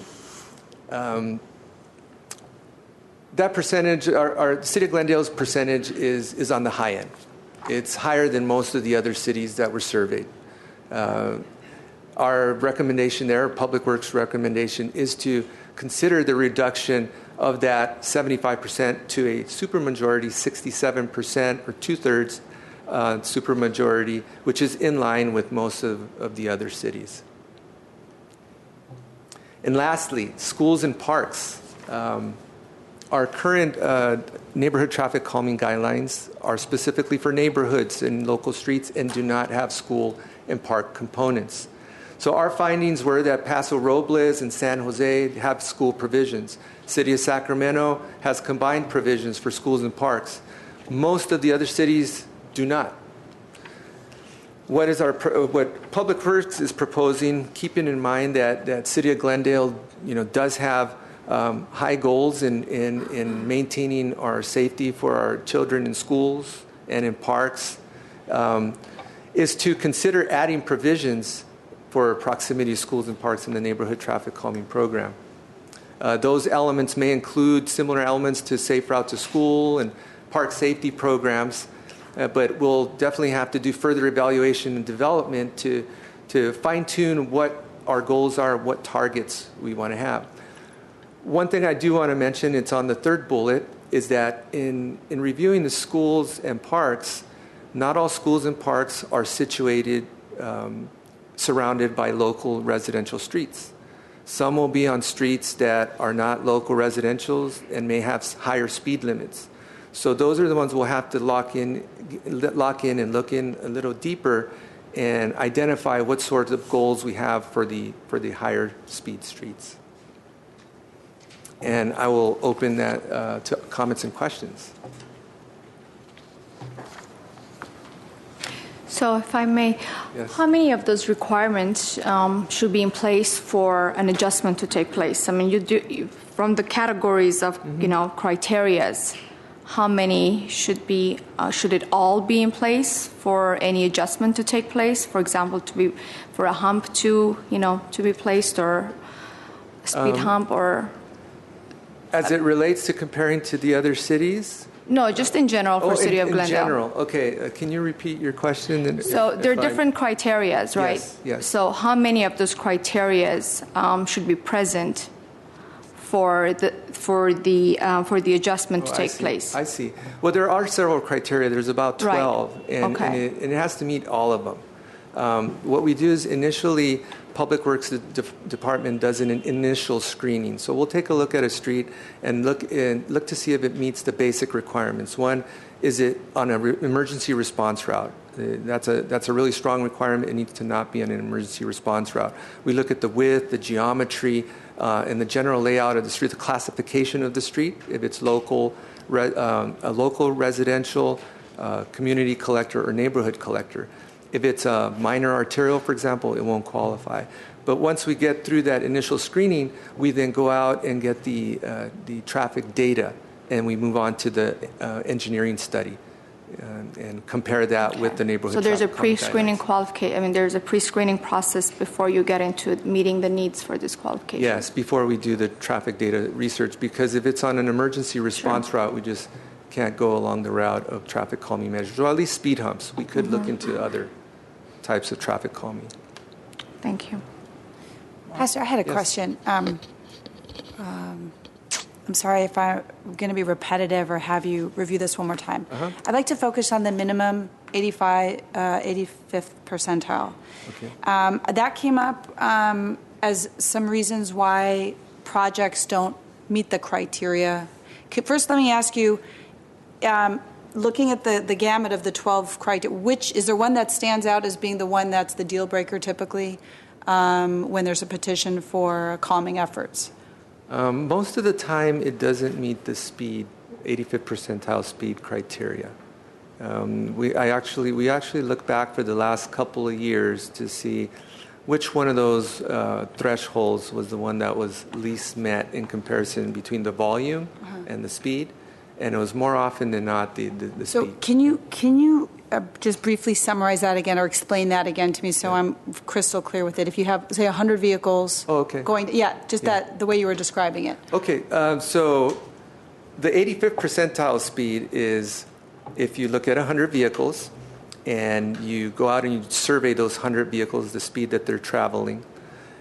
If the 85th percentile speed that you come out with is, to say, 30 miles per hour, what that tells us is that 85 of those 100 vehicles were either traveling at 30 miles per hour or below.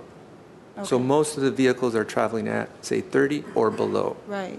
Which is a good thing because you don't want to. And it would kick you out of the calming measures. Correct. Well, see, so I guess that is my point I'm trying to get. So what do you do in a situation where you're in a community or on a street where you have 85 cars out of 100 traveling 29 miles an hour, but then you've got 15 that are going 70, right? Yes. So I think that's I personally would like to see a revisiting of that situation because that's not a typical calculation. Those 10 cars that are driving extraordinarily fast instill fear, totally change the quality of life for people there, as opposed to them, say, going, 35 miles an hour, right? Yes. It's a whole different level of, and I don't want to use the word terror, but it is. It's frightening to take your child out or walk around on the street, and in trying to incorporate it with, the walkability, maybe that's something that could be revisited is there a way that we could make exception or make a examination if there are vehicles of that percentage that are traveling at a exorbitant, crazy speed, it kicks it into a different category. I'd like to see that because I think, I don't think there's any person in the city of Glendale who hasn't witnessed, by the time you're ready to call, the police department, they're gone and there's the racing and the speeding and it's terror. It's just, is it okay to go outside or not? So I don't know. Maybe I can pose that to you. What do you think? Has that ever been thought of or discussed or? Mr. Chair, members of the Commission, Commissioner Yakubian, I completely understand the sentiment and the fear that an extreme situation like that will pose. However, when we receive our traffic study results, if there are the outer anomalies like that, 10 or 15 motorists drive twice the speed limit, that we definitely have our police enforcement follow up, not just for one day, not just that instant, because the traffic data collection happens over a 24-hour period. So based on our history and the data that we have collected, we have not seen extremities like that. Mm-hmm. There may be, and Pastor lives and breathes these data, and his experience, we may see 2, 3, 4 miles per hour higher than the 85th percentile. There's sometimes that perception of folks driving that fast. Mm-hmm. And on a recent case that I recall, the speed limits that the data was collected was within the 30 mile per hour, but one resident was adamant that no, they're driving really, really fast. Okay. We had officers go there 2 days in a row. They did not write one single citation. Right. So here's the thing, because I hear what you're saying, but I also, as a resident, I also understand that you're just not there at the right time. And boy, if we could have you there at the right time. Is there such a technology that Glendale could invest in where, and I believe you're doing this all, how are you measuring the speed? Is it just a radar? It's a tube that goes across the street that measures. And it's just, that's right, the tubing. So that's just left there for 24 hours. In some instances when the location or the weather condition was disputed, we have even done it 2-3 times on different days of the week at different locations. So just for discussion's sake here, when we were mentioning Virginia and you were saying it didn't meet, did you get any data from that, if you can recollect? Do you remember, Pastor, what it was, the speed or the volume? The criteria that it did not meet. I don't think I understood the question. Yes, on Virginia. Yeah, on Virginia. Oh yes, on Virginia. Virginia, if you let me think back. Virginia is a one-way street, and during the school week, during a typical school week, because you have the school traffic, that street will typically not meet the speed criteria.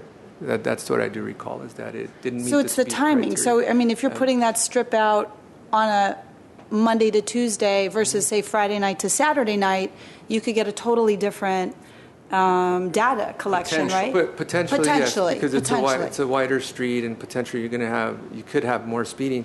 But our traffic calming guidelines stipulate an average weekday.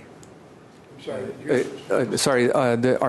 Glendale's neighborhood traffic calming criteria that we use to assess a location indicates that our data is to be seen on a typical weekday. An average weekday. How does that work? I'm sorry. Yeah, go ahead. No, you want to jump in? Go ahead. No, just that seems rather limiting, just off the top of my head. But please continue the dialogue. I don't want to get in the way of that. Commissioners, I do agree. It's pretty rigid. We have heard the word used, limiting. We have heard, and since the updates, we haven't done an update since 2004, right? So that was 13 years ago. We wondered how other cities, because we don't want to reinvent the wheel, right? Mm-hmm. And I know our concern is Glendale, but traffic safety is not unique to Glendale. Commissioner Yakubian knows. We've been through this through the pedestrian safety advisory. Jennifer will attest that it's not unique to Glendale.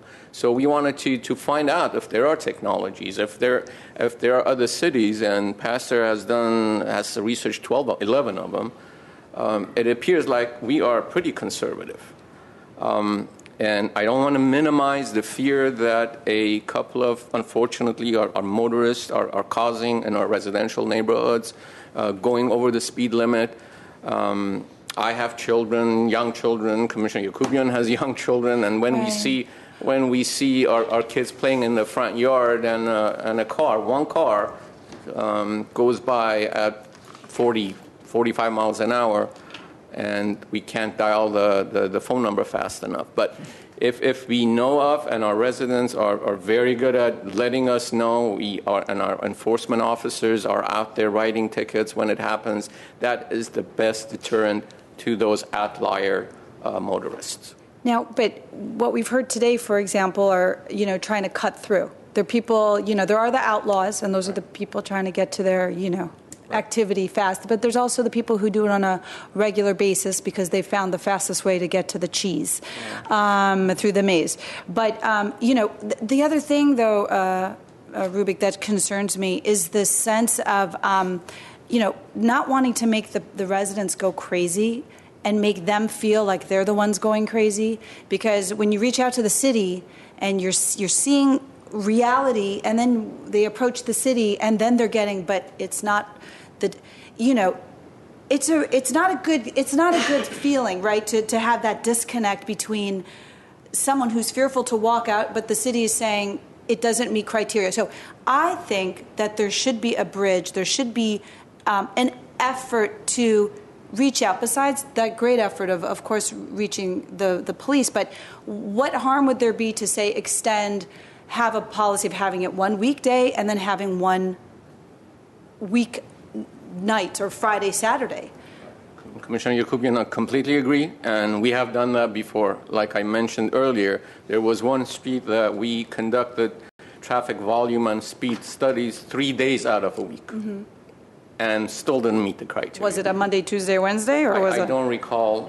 But I mean, it probably was. But I have done weekend studies because I've been curious myself, and what we find is that the street that I'm thinking about did qualify for the speed, but then it didn't qualify for the volume because during the week it had the higher volumes, which reduced the overall speeds because there's higher volume of traffic, so people will drive slower. On the weekend, it's just open. People are in their homes. There's no traffic around, and they'll drive faster, but the volumes will be very low.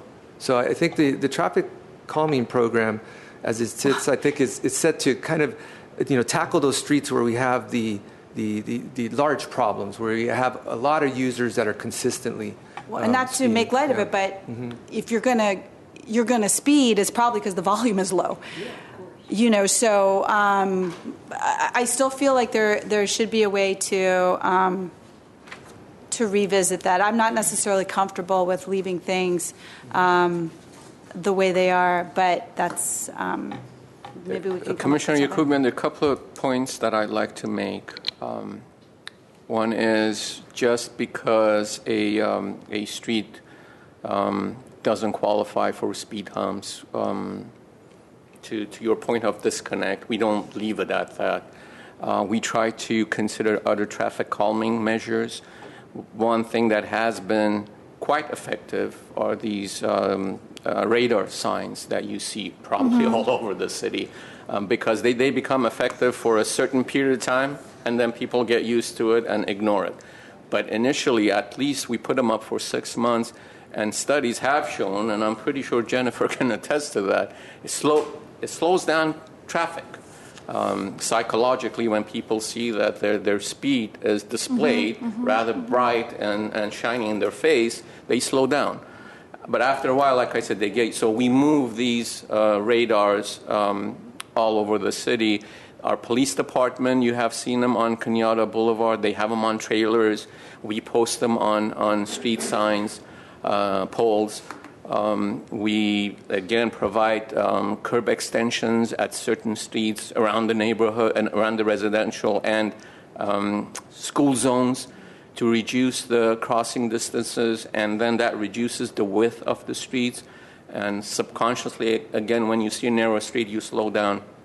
So there are things that we have looked at, we have provided as a means of trying to calm traffic down and not to dismiss a situation where the street doesn't meet the guideline criteria.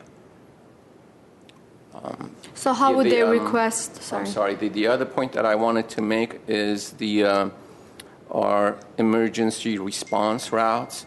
We are very cognizant, and we work with the fire department. Battalion Chief Cody Smith is here with us. On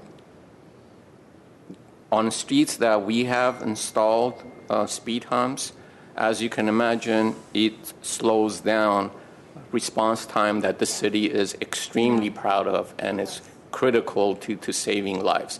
So it's this discussion is meant outside of those arterial streets that are crucial for emergency response. I mean, let's put that out there. I understand, but it's not just arterial streets. If there's an emergency situation on one of those residential streets, the response time will be reduced, right?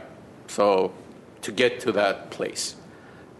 We haven't made that a blanket, no, we can't put speed humps everywhere, but we need to keep that in mind and be cognizant of that fact.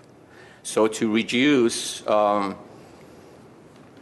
adjust some of our criteria on these guidelines so that we qualify more streets to get speed humps, it has a negative impact on emergency response time by our emergency personnel.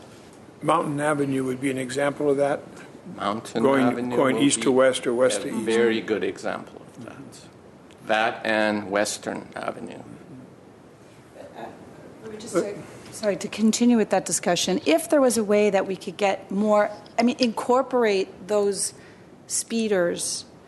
First of all, you can't even if you know who the person is and where they live, you can't even, the police, they're not going to give the person, knock on the door and say, hey, 7 people saw you speeding, here's a ticket. They don't have first of all, they can't do that, but, even if they could go knock on, they don't have the resources nor the time to go and address every speeder who's identified in the city of Glendale. But maybe if we just, in terms of collection of accurate data, and for the purpose of accurate data collection, we could have the feeling of, you know what, it was acknowledged that there were people driving X amount of miles per hour, and then maybe those streets, and if it's not good for the emergency response, because I'm totally with you on that, have a priority for those rotating speed signs. Let those streets be the ones that have the radars priority, right? Because those are in high demand. Those completely agree. Okay. Completely. See, we found a common ground there. Okay. Commissioner Marquez. No, I was actually going to make that same comment. If we prioritize those streets, and what are the criteria for them to be the first or second in line to receive those kind of radars or signs? Even sometimes when I drive, if I don't, if I'm thinking, I may not, realize my speed, and it's good to have visible signs. I agree that everyone knows 25, 30, but again, it's good to have that visible signs that sometimes it's kind of a reminder. And let's face it, in our city, youngsters have access to great cars that sometimes you don't even feel when you're going over 30. And when you're 18 and you have a Beamer, you like to kind of put that to a test. So I feel like our city is a little different than the cities maybe mentioned. I feel like we're more aligned with Burbank, the type of cars that's accessible to youngsters and the type of cars that's out there. So I feel, when the community comes forward with those kind of concerns, I completely, see it, and I'm afraid sometimes too. So I think those measures will definitely help. Absolutely. Commissioner Markarian, I'm not sure if we received them, but we had put an order for several new radar signs just because of that reason. And as to any streets that we conduct our traffic volume and speed study and they don't meet the criteria and the guidelines, they automatically go on the list, and we do inform them that we will soon install those radars. One challenge with those are that we need to have proper poles to install them on, and it has to be visible. It can't be blocked by street trees that we love in this city. In those cases, if we have the width, then we put them on trailer. Or the police department installs them on trailers. But there is no qualification to be met to have those radar signs installed. If I may add to that, the speed radar units are in very high demand. I think people really like to have them on their streets for the most part, not everybody. What Public Works has done is we went out and we purchased two radar trailers, because we had such high demand for streets that didn't qualify for speed humps, but yet the residents wanted some sort of action, that we put them on the list. But the list rotates every 6 to 8 months. So it takes quite a while to get your turn. We needed something quicker. So we bought trailers similar to the police department, but a little smaller because our budget is smaller, I think. And so what this allows us to do is we can put them out promptly. So we have our list of locations, and we're issuing work orders to our maintenance yard to rotate them on a weekly basis. So we'll take them out to a street, keep them there for a week, and then take them to the next street, keep them out there, and keep them out there for a week. So that helps us be a little more reactive and proactive and quicker response to the community. Yes, I have a question, please. Jennifer and Pastor, thank you for the comprehensive reports that both of you have made. I noted in the former agenda item number 4 regarding the pedestrian plan update and regarding taking steps, I think it was under taking stock, we learned that one of the major criterion that that people responded to was to promote walking was to slow traffic down. Do you have a recommendation in here relative to that?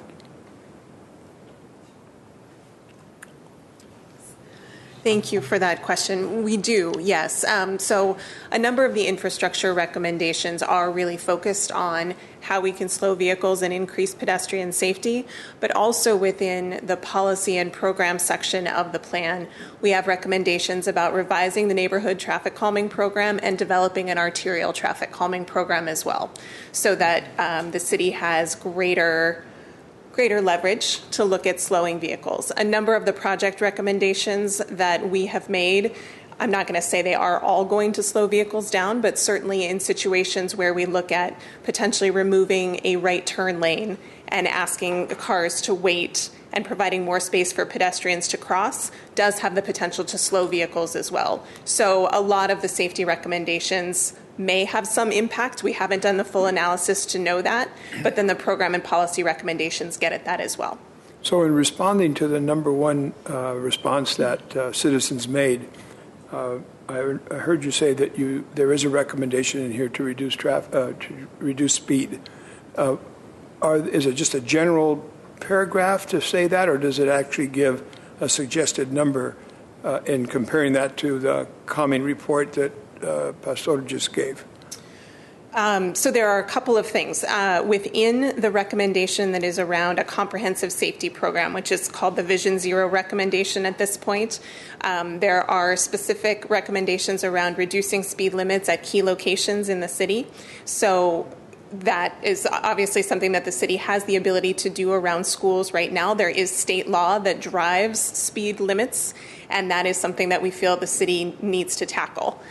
So there is a specific recommendation around that, and then some of the programs to address it as well. So back to the speed issue, there you had mentioned, and I remember a visual that showed specific areas where there had been concerns over a number of years, or that you did research on.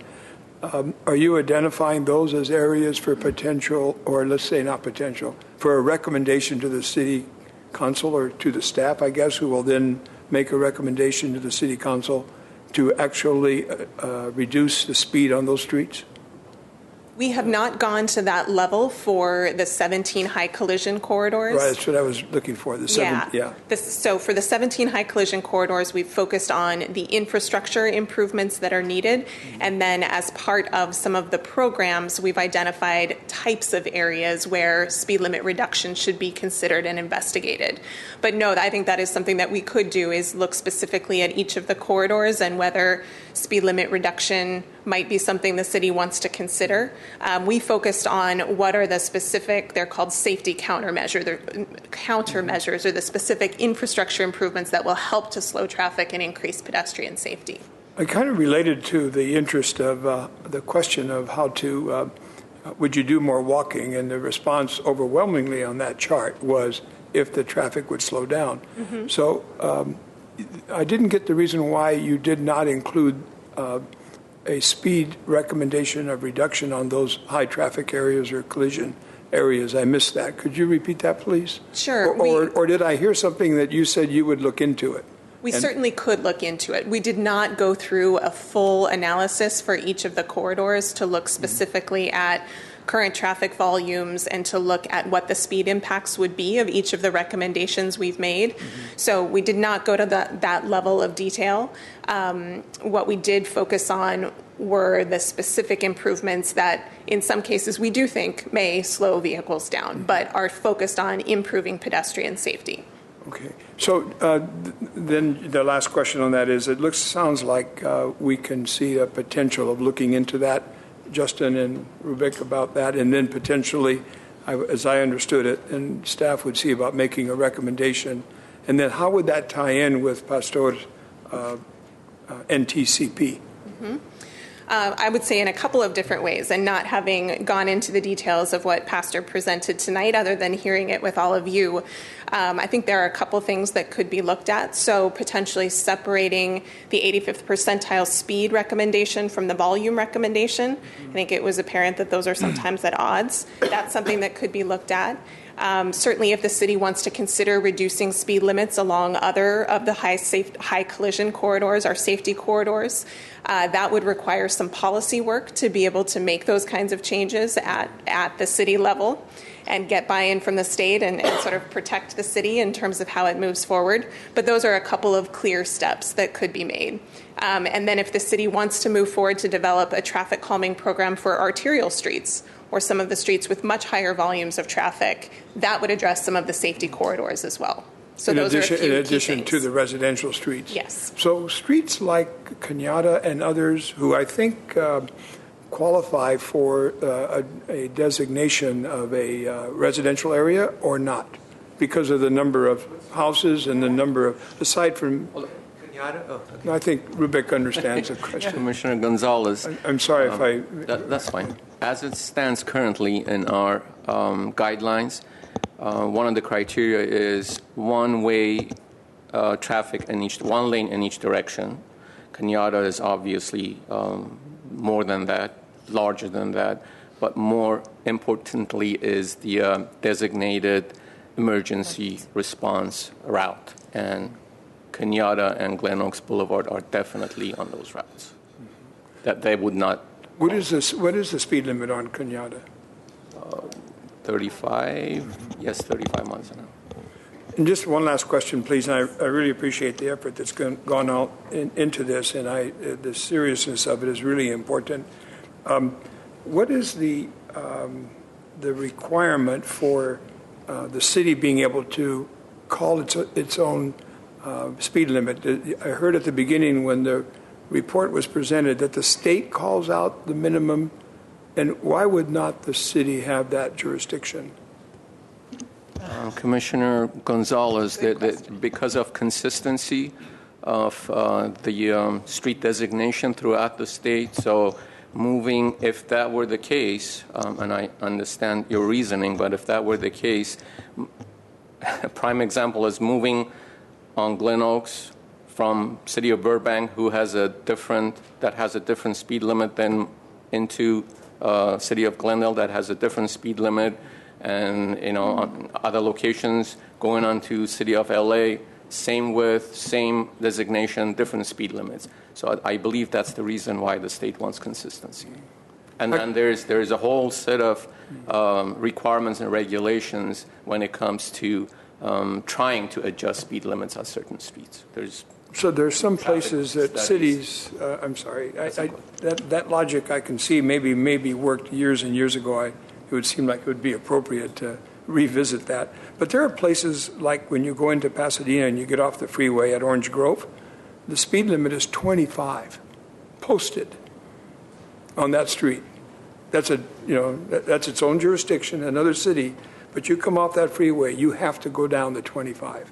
And I can't speak to the details, but they must have done the traffic analysis and gone through the California Vehicle Code requirements and it met the criteria. So we can definitely do that. Yeah, so in a sense, all of this work that has taken place, it would seem like it would be appropriate that certain areas have reduced speeds, especially if it helps people promote walking. At least they conduct the traffic analysis to consider reducing speeds, absolutely. So that might be a potential recommendation then to conduct that analysis. Yes, I believe that we have captured part of that in the policy recommendations within the plan, but we can absolutely look at That's making in this sure one, taking steps? It would be in taking steps in Chapter 7, if I remember correctly, which is the program policy and procedure recommendations. So there are speed limit reductions covered within that section. Well, thank you very much for that understanding. Not a question, but a request. It would be really helpful if we could receive from staff, for the lack of a better term, knowing when these things are going before the city council, well in advance, so that we can schedule calendars. I mean, people come and speak here, and it would be good to be able to understand where the council is going, especially on the tremendous work that was done here. And I would request that we please receive notices. I made this request before, and that we receive notices instead of reading about it in the newspaper. Duly noted. Thank you. Anyone else? Thank you for everyone for coming over here and doing the presentation. I would like to pick up where Commissioner Yakubian left regarding the 15% of wild drivers. And when she was talking, I remembered the day when we were voting to install speed bumps on Elk. There was a frustrated lady or a group of people that they were complaining about this one or two driver that was going on Elk at crazy speeds, and they're waking him up, and it was very unsafe. Having said that, I mean, my daughter just turned 16 and we started to drive. She doesn't want to drive on Glen Oaks in Glendale, rather we're going to Burbank. And I'm forcing her to come to Glendale just because this is where we live and eventually we're going to drive over here. She said, but people in Burbank and Sun Valley are more civil than people in Glendale. And consequently, I happened to be in Beverly Hills a few days last month. I was getting there early in the morning hours, and the streets in Beverly Hills between Sunset and Santa Monica are wide, probably 100-foot wide streets. And they're four-way stops, and everybody is civil. No problems. And when I went there for second and third time, I started observing what's happening, why these people are so civil. And what I saw is one of the 3 E's, Mr. Golanian. The 3 E's that you taught me during our meetings. And motorcycle cops all over the place. Early morning hours. And I went over around the block, third time when I was there in that same week. No one's getting a ticket. But enforcement is there. And I'm sure a lot of the traffic that was in Beverly Hills on those streets, wide streets, they were not locals. Probably there are a lot of people like myself who are traveling over there and trying to respect their laws. What I think we have to do is probably increase enforcement, maybe targeted enforcement for those 15% of the people that Commissioner Yakubian was talking about, and perhaps having surveillance over there, because I see in a lot of our traffic lights we have cameras. If we can take surveillance and see who are those drivers. I happened to be on Glen Oaks yesterday, coming from Burbank. A car cut in front of me at extended speeds, and at Western and Glen Oaks, from the third lane, he made a right and right turn, cut 3 lanes to make a right turn going towards the freeway. I said, God, where's the cop over here? I mean, if there was a police officer, I kid you not, that guy would have gone to jail. So maybe since by virtue of legislation, our hands are tight, but by enforcement, we can get our point across. And what I liked in Beverly Hills was the motorcycle cops. They're not visible, they're at corners and in driveways, private driveways. and they're just enforcing and watching their own streets of those mansions in Beverly Hills. Why can't we do the same thing? And going back to Commissioner Gonzalez's point and what you brought up earlier, Mr. Golanian, is Western and Glen Oaks.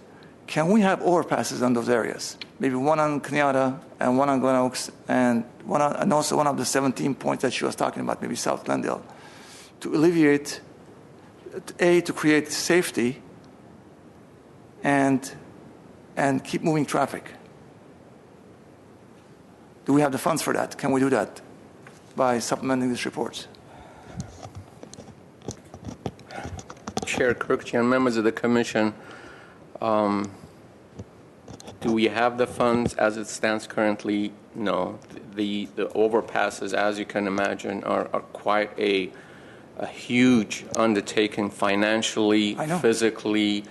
It requires right-of-way purchase. It could be rather unpleasant because of the height and the impact that it has on the adjacent properties and businesses. Is it possible? I presume so, but it's not on the table for consideration at this point in time.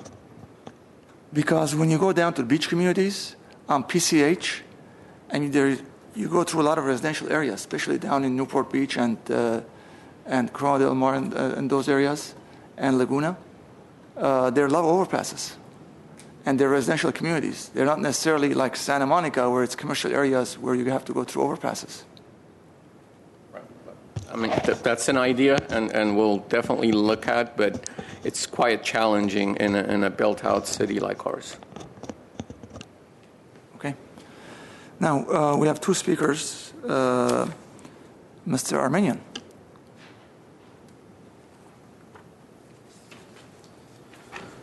Chair Cruikshank and members of the Commission, I wanted to comment specifically on what was presented by Mr. Casanova, specifically on the issue of the speed, the 85 percentile issue. And I wanted to use the issue on Virginia Avenue as an example because I have to respectfully disagree with Mr. Golanian and some of his assessments. First of all, let me start off. This saga started back in May.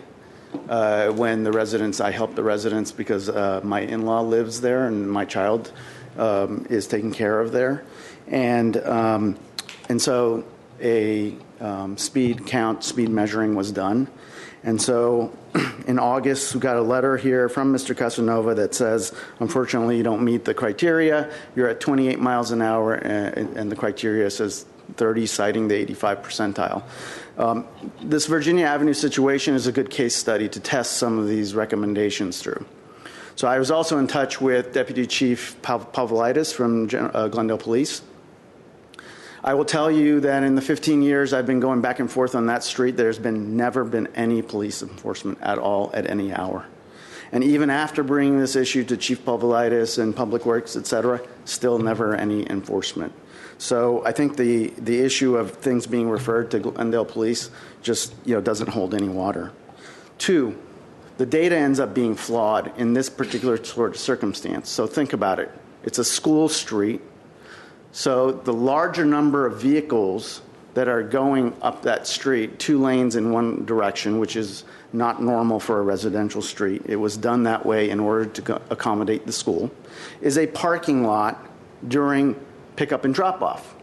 So obviously the counters, what they're picking up is a large number of vehicles maybe going 1 mile an hour. So if you think about it, if the data came back at 28 miles an hour, with that much high volume of slow-moving vehicles skewing that data in terms of the average, imagine how high that the actual speeders, when there is no drop-off pickup going on, is probably getting to if it got to 28 despite all that slow-moving vehicles. I have asked Mr. Casanova for the data, and he's promised to provide it because I want to get to what Commissioner Yakubian was getting at, which is what are the extremes that it was showing in terms of that data. And so this drop-off pickup was done. I mean, the data gathering was done during school because it was done on May 31st, according to the letter that I got. So I want to encourage the commission, when you're looking at these potential changes in standards, that I think there needs to be special considerations for circumstantial. We need to use our common sense judgment. We cannot apply standards across the board. There are unique circumstances, and Virginia Avenue is an example of that unique circumstance, which really leads to recommendation number 5 that was in the memo that was presented to the commission, which talks about the schools, and Mr. Casanova talked about it here. This particular part of Virginia is not a normal residential street. 2 lanes going northbound, number 1, creates a speed corridor. 2, near schools, particularly a high school, which adds to the volume of high school younger drivers who can tend to drive faster, and it's turned into a speed highway. And I will also dispute that those radar where it tells you what speed you're going are discouraging speeding. I will tell you on that particular street, the police did put up the mobile trailer units, and it only encouraged the speeding because they were testing out how fast they could actually go up the street and beat the clock in terms of how high they could drive the miles per hour on the street. So we are talking about a unique situation in Virginia. How do the standards that we're trying to examine here and do benchmarking against other cities, how do they accommodate for residents that are bearing an unfair burden by living near a school? They are already dealing with traffic where I've tried to drop my kid off in the morning at his grandmother's, and you cannot even get in or out or even move on that street. It's literally a parking lot, and as you know, parents sometimes go crazy when they are trying to get their kids dropped off. So where is the give back to the residents on this sort of thing? Because if it were a 2-way street, I would submit that it was probably that we wouldn't have as much of a speeding problem on that. But because it's 2, it just gives you the impression that it's a wide open, freeway. And we have, going to the speed bump issue and the first responders. Well, the first responders are going to be, if we don't put the speed bumps in there, the first responders, they're going to be speeding to an emergency because people are going to get hurt.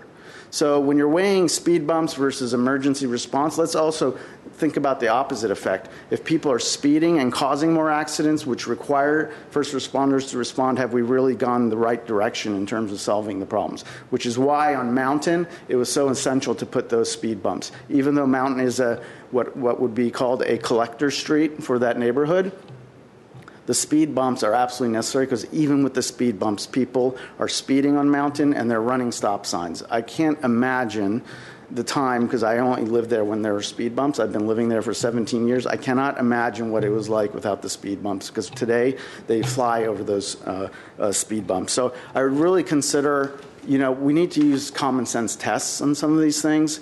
Where are the problems when they're occurring? How bad are the problems? And listening to the residents with an ear towards solutions versus saying, sorry, it doesn't work, sorry, it doesn't work, sorry, it doesn't work. Part of the data collection, I will be honest with you, is not just, the answer isn't always to put down the tubes and start collecting, the traffic counts. Part of the solution, data gathering is to talk to the residents, interview the residents. And you've heard from a few of them on Virginia. I guarantee you, if you're going to go up the street, we're only talking about a 1 block of which, at least 30% of the street is school anyway. If you were to talk to those residents and interview them, they would all tell you you've got the same problems. You've got speeding. You've got wrong way driving happening. I almost got hit last week. It happens once a week, where when you're pulling out of the driveway, even though it's one way, you cannot assume that people respect that it's one way. They will come down the opposite way. So I not only got to watch the speeders cutting that corner. You saw the picture that was shown. That exact spot in front of my in-laws' house, I've seen 5 accidents over the course of a period of time where people turn that corner, they're going to gun it and floor it, and they lose control of their vehicle because they're going westbound on South. They make a right going northbound on Virginia, and they lose control and they ram right into that vehicle parked right outside my in-laws. And that picture was from May, by the way. May 18th was when that last accident happened. And they're usually hit and runs because they get scared. They hit the car because it's parked, and then they run off. So I really encourage us to, we need to look at common sense solutions. And when there's, you were talking about clusters of where problems were when we were talking about the pedestrian safety program. The same goes for this sort of thing. And so when you're looking at these standards, I would really ask that you consider how do we accommodate or at least listen to residents when there are special circumstances developing. And I thank you for your time and attention. Thank you. Ruby?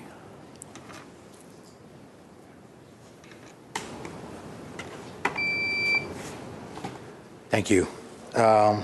I just want to say right off the bat, the reason we have traffic calming measure in our area, in any area, is because the police cannot be there 24 hours a day, 7 days a week. That's the reason we have traffic calming. Regarding if it's a fire route, on mountain, it's a fire route. We do have speed bump, but it's called speed lumps. So the fire truck still can go over those lumps. So it's not an issue when it comes to traffic calming, even it's on even if it's a fire route, emergency route. Regarding the 85 percentile, same issue. If there's no enforcement, obviously the speed is going to, it's going to get higher. If there was speed enforcement from the get-go, that 85 percentiles most likely will stay as is. If it's a 25 miles per hour, let's say hypothetically on one major street, it will stay. Like you just said, Mr. Kirkchan, you said about Beverly Hills, there's enforcement. Nobody's either speeding or burning a stop sign.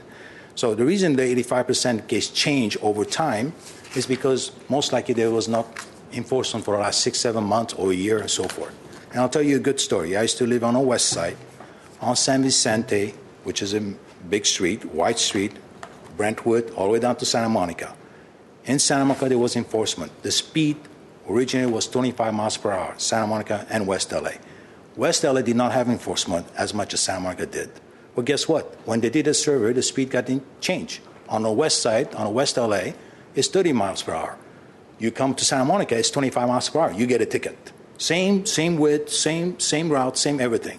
And over time, it got changed to 35 miles per hour on the west side. So the bottom line is there's no enforcement. So when residents want traffic calming, it's because the police cannot be there 24 hours a day. Like Ms. Yakubian said, she's concerned about speeders. So when we talk about 15%, 35%, there is no enforcement, and the police cannot be there 24 hours a day, 7 days a week, and so forth. Regarding the standard that need to be changed, I will recommend on residential street 1,000 cars a day. It's a lot. We should do better than any other city. There were 2 cities better than us. Why do we need to copy what other cities have? Why don't you reduce that at least at the minimum? Since there's 2 requirements, we need to meet the 85 percentile and the minimum requirement about cars. Reduce that to 500. It's a residential neighborhood. If it's 20 feet wide street or 32 feet wide street, 1,000 cars a day, it's a lot. I'm glad the city council reduced it from 1,500 down to 1,000, but I would recommend to do it 500. And you see over time other cities will copy on us. We don't need to copy what other cities do. Regarding the signage, I want to echo what Ms. Armenian said. Really, I've seen it on my own street. You put that signage, Mr. Golanian. Some people follow it, but I've seen many people speeding. The signage, to me, it's my view. It's to me, in my opinion, it's useless. I just wish there was more enforcement, which I understand they're under short staff, or there's not enough police officers. So again, I come back. That's the reason we need traffic calming. One more thing, if I don't miss anything.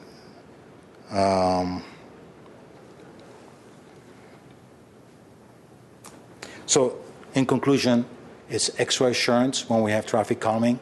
It's just assurance purposes. Regarding what Mr. Armenian said about Virginia, even though they don't meet the criteria according to the standard, that should be an exception next to school. It really should be an exception next to school. So I wish that the standard gets a little bit more modified the way it's presented today, specifically on the 1,000 cars daily. That's a lot. If you can reduce that, that'd be great. And 85% charge would not change, that's fine, but I just want to make a point that speed change if there's no enforcement, which you attest to today, Mr. Kurchan. And that's it. Thank you. Thank you. Let me ask a question to Mr. Casanova. On Fern Lane going up, we have at Las Positas, we have a roundabout. Can we have a roundabout on Virginia? I don't think it's very wide. I believe it's like 60 feet wide street, if I'm correct. Virginia. I'm not sure the exact width, but it probably appears wide because we have the two lanes going northbound. Can we put something like a roundabout or even oval shape, something that's oval shaped just to deter speed on that street, perhaps? Is that possible? In the middle of the block or Yeah, at Glenwood, at South? Right in the middle of the block. Usually roundabouts, one of the challenges there is right-of-way, is that to fit it in on the street, it usually involves some sort of right-of-way take. Not necessarily circle. Maybe you can put oval just to deter traffic. That may deter speed, I mean. Right, and I can see where if you can design something where it could address the speed, but then we also have the school traffic. Yeah, school traffic. Yeah, to be able to, so if you put a traffic circle or roundabout sort of design, it would probably be limited to a single lane. During school hours, the traffic is minimal anyways. So there's not much traffic. There's not much speed needed. Mm-hmm. It's just moving slow traffic. So I don't think it's going to bother the school, moving the school pick up and drop per se. Mm-hmm. So, but that would slow down the traffic even more, right? Or I don't. That's a question for the engineers, I would say. Yeah, I'm not sure if we'd be able to accommodate both goals. In other words, reduce the speed and still work with the school traffic, because right now Virginia is one way, two lanes, one way northbound, to accommodate really the mass volume of school traffic in the pickup and the drop off. So to put a circle in the middle, I think you're going to have to delete one of those lanes. We'd have to lay it out and take a close look at it, but I'm thinking with the width and putting a circle in the middle, you're going to lose a lane. Do we have similar streets, like Virginia, close to school, one way, northbound or southbound? Do we have similar streets in Glendale? Or is it that unique? Is Virginia that unique, or are there other streets we can compare? Because it just seems that they're faced with some challenges, being close to school, one way, and quiet evenings, close to high school, where the high schoolers hang out with their fancy cars. I mean, are there similar situations in City of Glendale where they're doing certain, traffic measures that we can adopt for this street? I think the one-way streets that I know of are primarily around the Hoover-Keppel toll area. Okay. And we're primarily configured that way, working with the school district, working with the issues in the community, and trying to resolve the mass quantity of vehicular traffic during the pickup and the drop-off. Again, Virginia, I imagine, it was before my time here with the city, but with one lane in each direction, it probably couldn't handle the amount of traffic that was going through there to drop off and pick up children. So it was made into a one-way. Mr. Chair, members of the Commission, two of the recommendations that staff's making to adjust the current traffic calming guidelines. One is reduce the percentage, the community consensus from 75 to 67, which essentially would mean it'll make it easier for folks to request traffic study for streets to be considered for speed hump or other traffic calming measures. But more importantly is what we currently don't have in our existing traffic guidelines, traffic calming guidelines, is special consideration for streets around schools.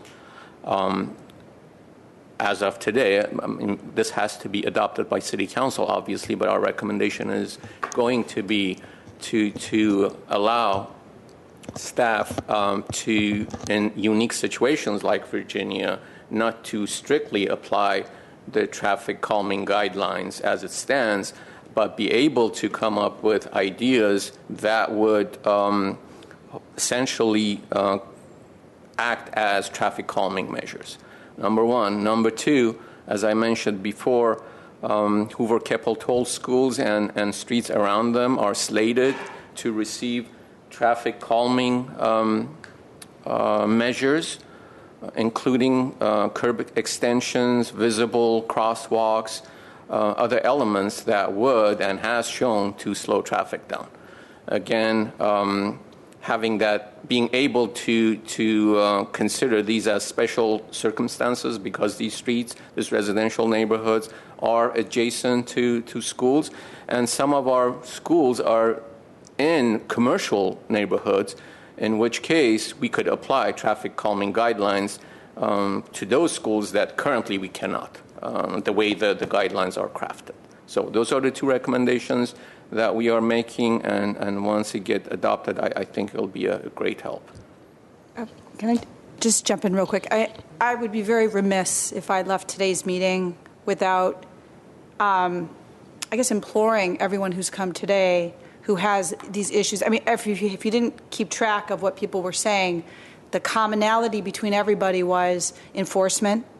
And it's wonderful to talk about it. It's easy to talk about it. But the fact of the matter is, if the residents don't go and express their concerns to the city council and let their council members know that this is a priority for them, that we now, in my opinion, it's eroding. In the past, we used to have police officers who used to be community policing officers who, if you were in a community, you could call on that community policing officer to give you news, tell you what the latest crime statistics are in your neighborhood, what to watch out for, what are the crime trends. That's gone. What's happening is that those police officers are being pulled, onto the street. We need more funding for them, in my opinion, to make all of these things happen. I mean, they're truly the blood that makes the heart pump in this city. So it's not a one fix. It's not going to be the 85th percentile. It's not going to be a speed hump. It's not going to be a signage. But what it is going to have to be is going to be a combination of many things. Some things simple and some things more larger thinking, including helping support our police department, getting the funding that they need, because they are invested in this. I've never seen, and I've been to conferences around the state of California, I've never seen a finer group of people that are so admired by other cities about the hard work and how invested they are in our community. They do want to see things improve. They are there at the schools trying to educate. I mean, they are the source of education. They're doing everything pretty much. So I'd love to see the residents, if they feel strongly about this, to also add that component to their advocacy, that they need to be supported, the police department, and give them that support. And be wary of any groups or people that want to undermine the police department, because quite honestly, it takes its toll on such a little street as Virginia, where you don't get to see a police officer in a blue moon.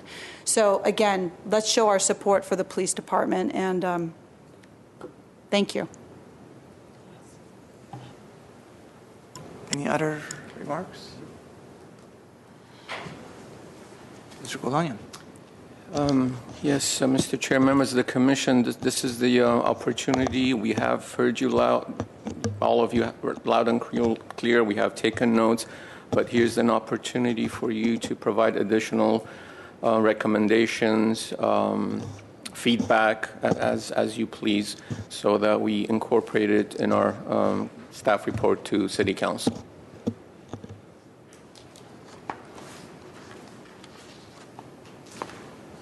I would recommend that the recommendations that are going to be coming from the consulting firm to our city staff, if there's a way that those could be seen in some manner by all of the commissions that are responsible to the city council. And I don't know what process has been established for that, but I believe that given the creative work that's been done with this and all the information that has been put together and all of the community members that have participated, it would seem appropriate that those recommendations, we can't comment on the recommendations because, frankly, we just got this, as you said, and I don't know what they are except for the questioning and the discussion that we had with Jennifer. But I think those recommendations are important for commissions to see so that they can then give at least maybe a recommendation from the different commissions. Before the staff gets ready to make their recommendations, I just know the differences sometimes between consultant recommendations and staff recommendations. And I respect the notion of the consultant work, and then also I respect the work of the staff. And the collaboration of those recommendations with some backing from commissioners, I think, might help the city council. Yes, definitely, Commissioner Gonzalez. We will get together with Jennifer and her team and collaborate more closely on some of the suggestions they have regarding the traffic calming measures. The other thing I would say, maybe this relates a little bit to the notion of the standards that have been set up and used.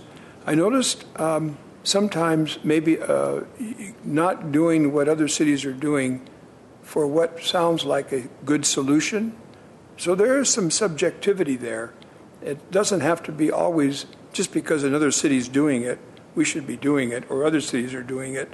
The standards, especially because of this work that has been done, I would say, some speaker made a reference to this, Glendale should take the lead on these issues relative to calming areas and also to safety and making everything more walkable and less car friendly.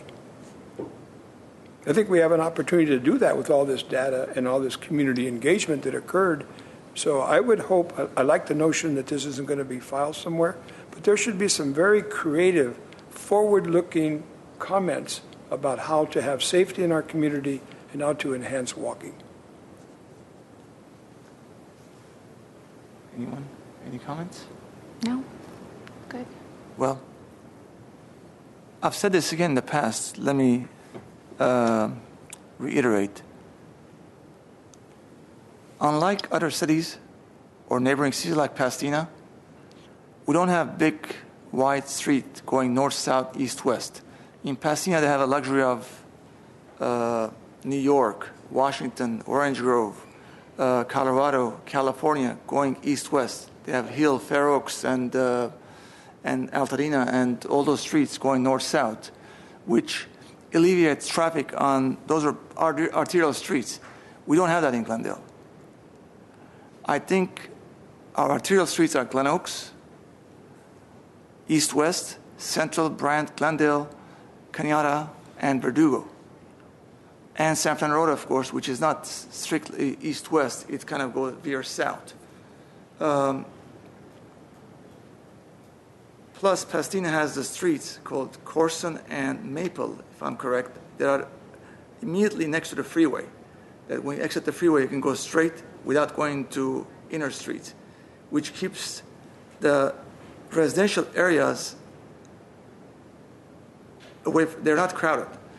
For example, Mountain is a prime example. People take Mountain as east-west thoroughfare throughout North Glendale. In response to your question, to suggestion that we're asking, one of the things we have to look for is to keep the traffic, to keep the cars on Glen Oaks and San Fernando Road, east-west, and keep them moving.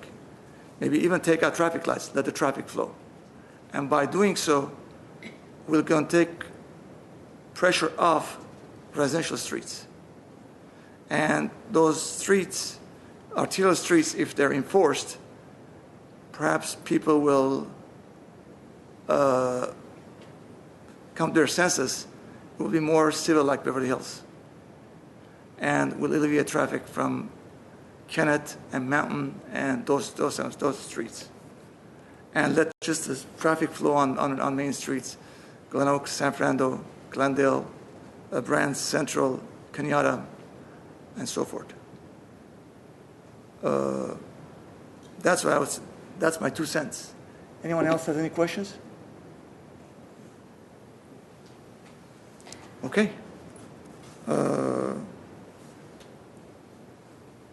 I guess that's it.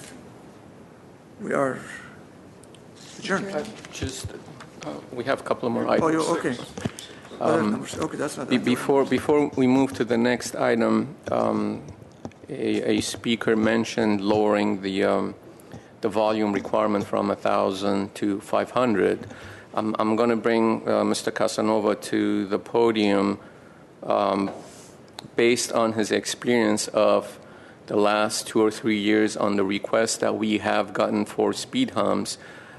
Had we had a threshold of 500, I just want him to inform you how many of those streets would have qualified. Just that for your edification. 1 to 2. Primarily, the criteria that wasn't met was the speed, the 85th percentile. So I didn't hear the last part. What Mr. Casanova said, they would probably in the last few years, 1 or maybe 2 streets would have qualified based on the volume threshold. The primary criteria that most streets don't qualify is the speed, the 85th percentile. But it's the 85th percentile of those 1,000 cars. So if you reduce it to 500, it'll be 85th percentile of the 500 cars. So it'll be reduced. No, the threshold is just the number of vehicles that traverse on that street per day. So if, let's say, there's 600 vehicles that went through there, and we did a 85th percentile speed study, and it came out to be 30 miles per hour, the street wouldn't qualify because it only had 600 cars, not 1,000. But if we lowered it to 500, then it would qualify. However, if when the data came in, the same street of 600 vehicles had a 28 mile per hour 85th percentile, even if we lowered the volume threshold to 500, you still didn't get the 30 miles per hour 85th percentile requirement. So it wouldn't meet that requirement, and it has to meet both. So that's why in looking at the past 2 years, even the streets that had the lower volumes, if we lowered that volume threshold, the speeds were really the reason that they didn't meet it. They're 27, 28 miles per hour of the 85th percentile. And I think it goes back to what Commissioner Jacobian mentioned, that the concerns are those 15%. A lot of the residents are concerned about the 15%, and that's where enforcement does become critical. One component that I don't want to go into a rambling scenario, but one component that I thought about is that really this is a community concern, right? And I know in the early days of when traffic calming was first forming, the communities themselves would really get involved and form groups not only to come up with traffic calming from a city perspective, but also from within the community. And I know I've had residents call with their concerns, and I've asked them, have you reached out? Because they might live on a street where they know who's speeding. It's somebody's 16-year-old son or daughter that's coming down the street. And I just simply say, have you gone and talked to them? Talk to the parents, see what you can do. So I think this could be also a joint effort with the city working together, and then the community working amongst themselves together. As a side note. Mr. Golanian, I'd like to have that looked at in terms of recommendations, the idea of examining that 15 or so, if there's any unique way that can be addressed. Absolutely, Commissioner. Because I think the way the speeding is happening in Glendale, it's not the typical thing, right? Yep. Definitely. We'll look at a creative way to look at that 15%. Yeah. Thank you. Okay. Number 6. Let's move on to item number 6. Item 6 is Commission staff comments and updates. Mr. Chair, members of the Commission, I have 2 or 3 updates that may answer questions that you may have for me. On a lighter note, as you may have heard or read, we are initiating, the City Council a couple of weeks ago authorized the leasing of 2 rubber-tired buses that look like trolleys. As a pilot project during the holidays, they will be providing service every 20 minutes up and down Brown Boulevard from Colorado all the way to Mountain, 24 hours a day, from November 18th to January 15th. There's a picture of those two buses. We are hoping that it will be a big draw for people into our downtown area and our 18-hour days and in our core commercial business district. Will that be free? Is this free? Yeah. No. It will be free. Oh, it will be free. The newspaper. The newspaper was reported otherwise. No, it will be free. It's free. Yeah, to the riders. And those are, I presume, the stops where the stop signs are, buses are?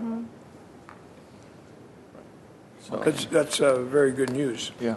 I did read about it, and I thought there was some cost involved. But right. We the commission did not have a meeting prior to this. Came about quite recently by council member Devine. It was suggested and seconded, and we brought it forward, and it got approved. Tomorrow afternoon, we're taking an item to council to adjust the route. We had an option of going up Central, but that was eliminated because of some of the challenges and the construction work that's going on. So what would be the route? I It mean, will just be brand? starting from Colorado, north all the way to Mountain, and then back around the Americana of Central, and then back up. The Galleria area, probably. Yes, there's during a the map, Myrna. holidays. Okay.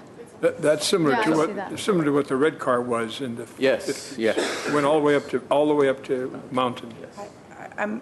I don't know what the impact will be on the Beeline, but I am curious to know at the end of this experimental holiday phase, wonder just how much of a hit, because you're taking from one to the other. But Commissioner Yakubian, we have the ridership before and after, so that's why this. So we'll present those numbers to council for. So the time frame again, Rubik? Starting November 18th until January 15th. So these are rental, I presume. These are leased Leased, buses, yeah, okay. yes. November 18 To through January 15th. January 15. Okay. The next item that I wanted to provide a brief update to the Commission. As you recall, at our last meeting, Scott Ochoa made a presentation on transportation-related activities that will positively impact Glendale. One is the Glendale Burbank Regional Streetcar Feasibility Study. This essentially would connect Larry Zarian Station to Burbank Airport ultimately, Burbank Hollywood Airport. We are taking an item to City Council tomorrow to approve the execution of a contract with HNTB Consultants, who will undertake this study. It will last 12 months approximately from the date of the execution of the contract to do the feasibility study, which include the routes, stops, cost of operation, maintenance, purchase, and all of that. So that will be presented to City Council tomorrow afternoon. It's the cost is around $425,000 for the study, and we have received $200,000 grant from SCAG and $250,000 from the city funds. Third item, again, Mr. Ochoa mentioned at his presentation, is the Los Angeles Glendale Burbank Corridor Feasibility Study. As you may recall, Metro is undertaking this study. It includes a number of different modes of operation, diesel, multiple units, light rail transit, more frequent Metrolink service that they're considering maybe every 15 minutes or so, and up to 4 stops for light rail, 2 in Los Angeles and 2 in Glendale. They have released the request for proposals to hire a consultant. It's out on the street, as they say, and they're hoping to receive the proposals back before the holidays and award the contract by Metro Board early next year And that study will also take almost the same period of time, 12 months or so, hoping to conclude it and present it to Metro Board late next year, 2018. Thank you for sharing that news. That's after a lot of discussion and work, and making the applications for the funding and then starting it. Thank you for sharing that. Mr. Kolanian, there was a meeting, Metro had a meeting earlier this month regarding high-speed train. I couldn't attend it. I got a postcard, I think it was on November 6th. Do you know what was the outcome of that meeting was? Mr. Chair, that meeting conducted by Metro and their consultants was regarding the Doran Street crossing. Yes. They have finalized the concept plans for a Fairmont connection, as well as a grade separation, an overpass at Salem and Sperry. So they presented that to two sets of community meetings, one in the afternoon and one in the evening, for the businesses in the North Atwater area, as well as our own residential neighborhoods in the city of Glendale. So there's going to be an overpass for pedestrians and bicyclists and whatnot? There will be an overpass that will, the major overpass at Salem and Sperry will have a dedicated lane for cyclists and pedestrians. At the Fairmont connection, there will not be a facility for pedestrians because Fairmont itself doesn't have, so it will go to nowhere. But the suggestion is to have a pedestrian-only overpass to accommodate folks who want to walk from what currently they do. It's at grade crossing at Doran, so it's to replace it with an overhead overpass for pedestrians. Will the commission be privy to the design of the crossing and the overpass? How they're planning to put Mr. Chair, they have concept plans. I'll be more than happy to share them with you. Currently, the project is not fully funded, so they're just moving forward with finalizing the design at this point and the environmental documents. It'd be interesting for us to see it. I mean, no big rush, but during our next meeting, perhaps. Absolutely. I will invite someone from Metro to provide a presentation. Okay. Whatever happened to Don? He was gone, right? Mr. Sepulveda was replaced with Ms. Janet Owens. Okay. Got it. Okay. I just have a couple things under comments, please. One, you almost addressed relative to the news that you shared with us, but after that comprehensive presentation from Mr. Ochoa, there were some response to some questions about who would be leading that effort in the city staff, and if I remember correctly, it was kind of within that office or the city manager's office. Now, given what I've read about him moving on, who is going to be singularly responsible for the public transportation leadership in the city? Is it going to be in Community Development Department staff member? Is it going to be in Director of Public Works? Because that comprehensive plan that he presented does require a high priority, I would think. And I don't think we have that individual in the city, but please correct me if I'm wrong. Mr. Chair, members of the Commission, Commissioner Gonzalez, the primary responsibility naturally will fall on the next city manager.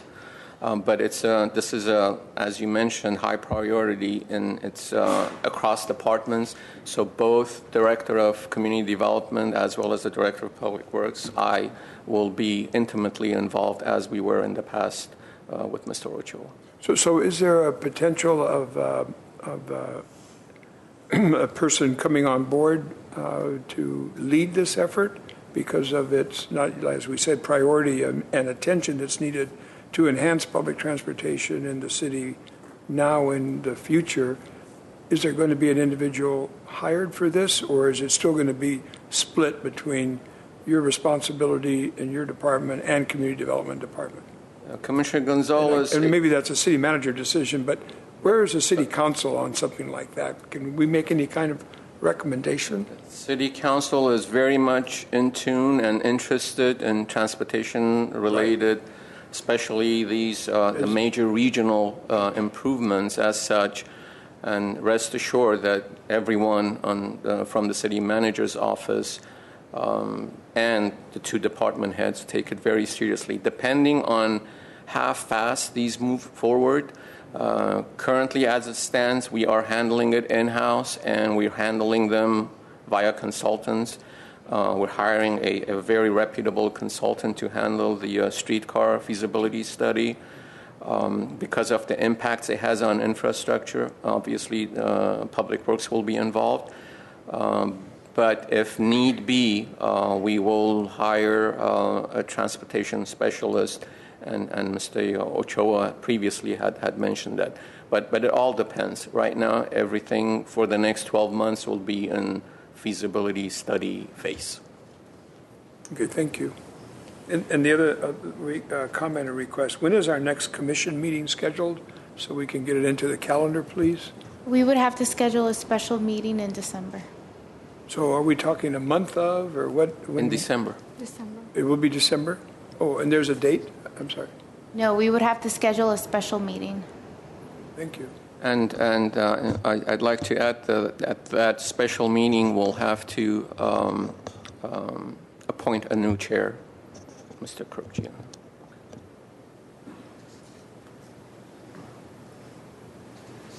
Any other questions, remarks? Okay. Adjourned. Can we have a motion to adjourn? I so move. I'll second that. Okay. Thank you. Adjourned. Thank you.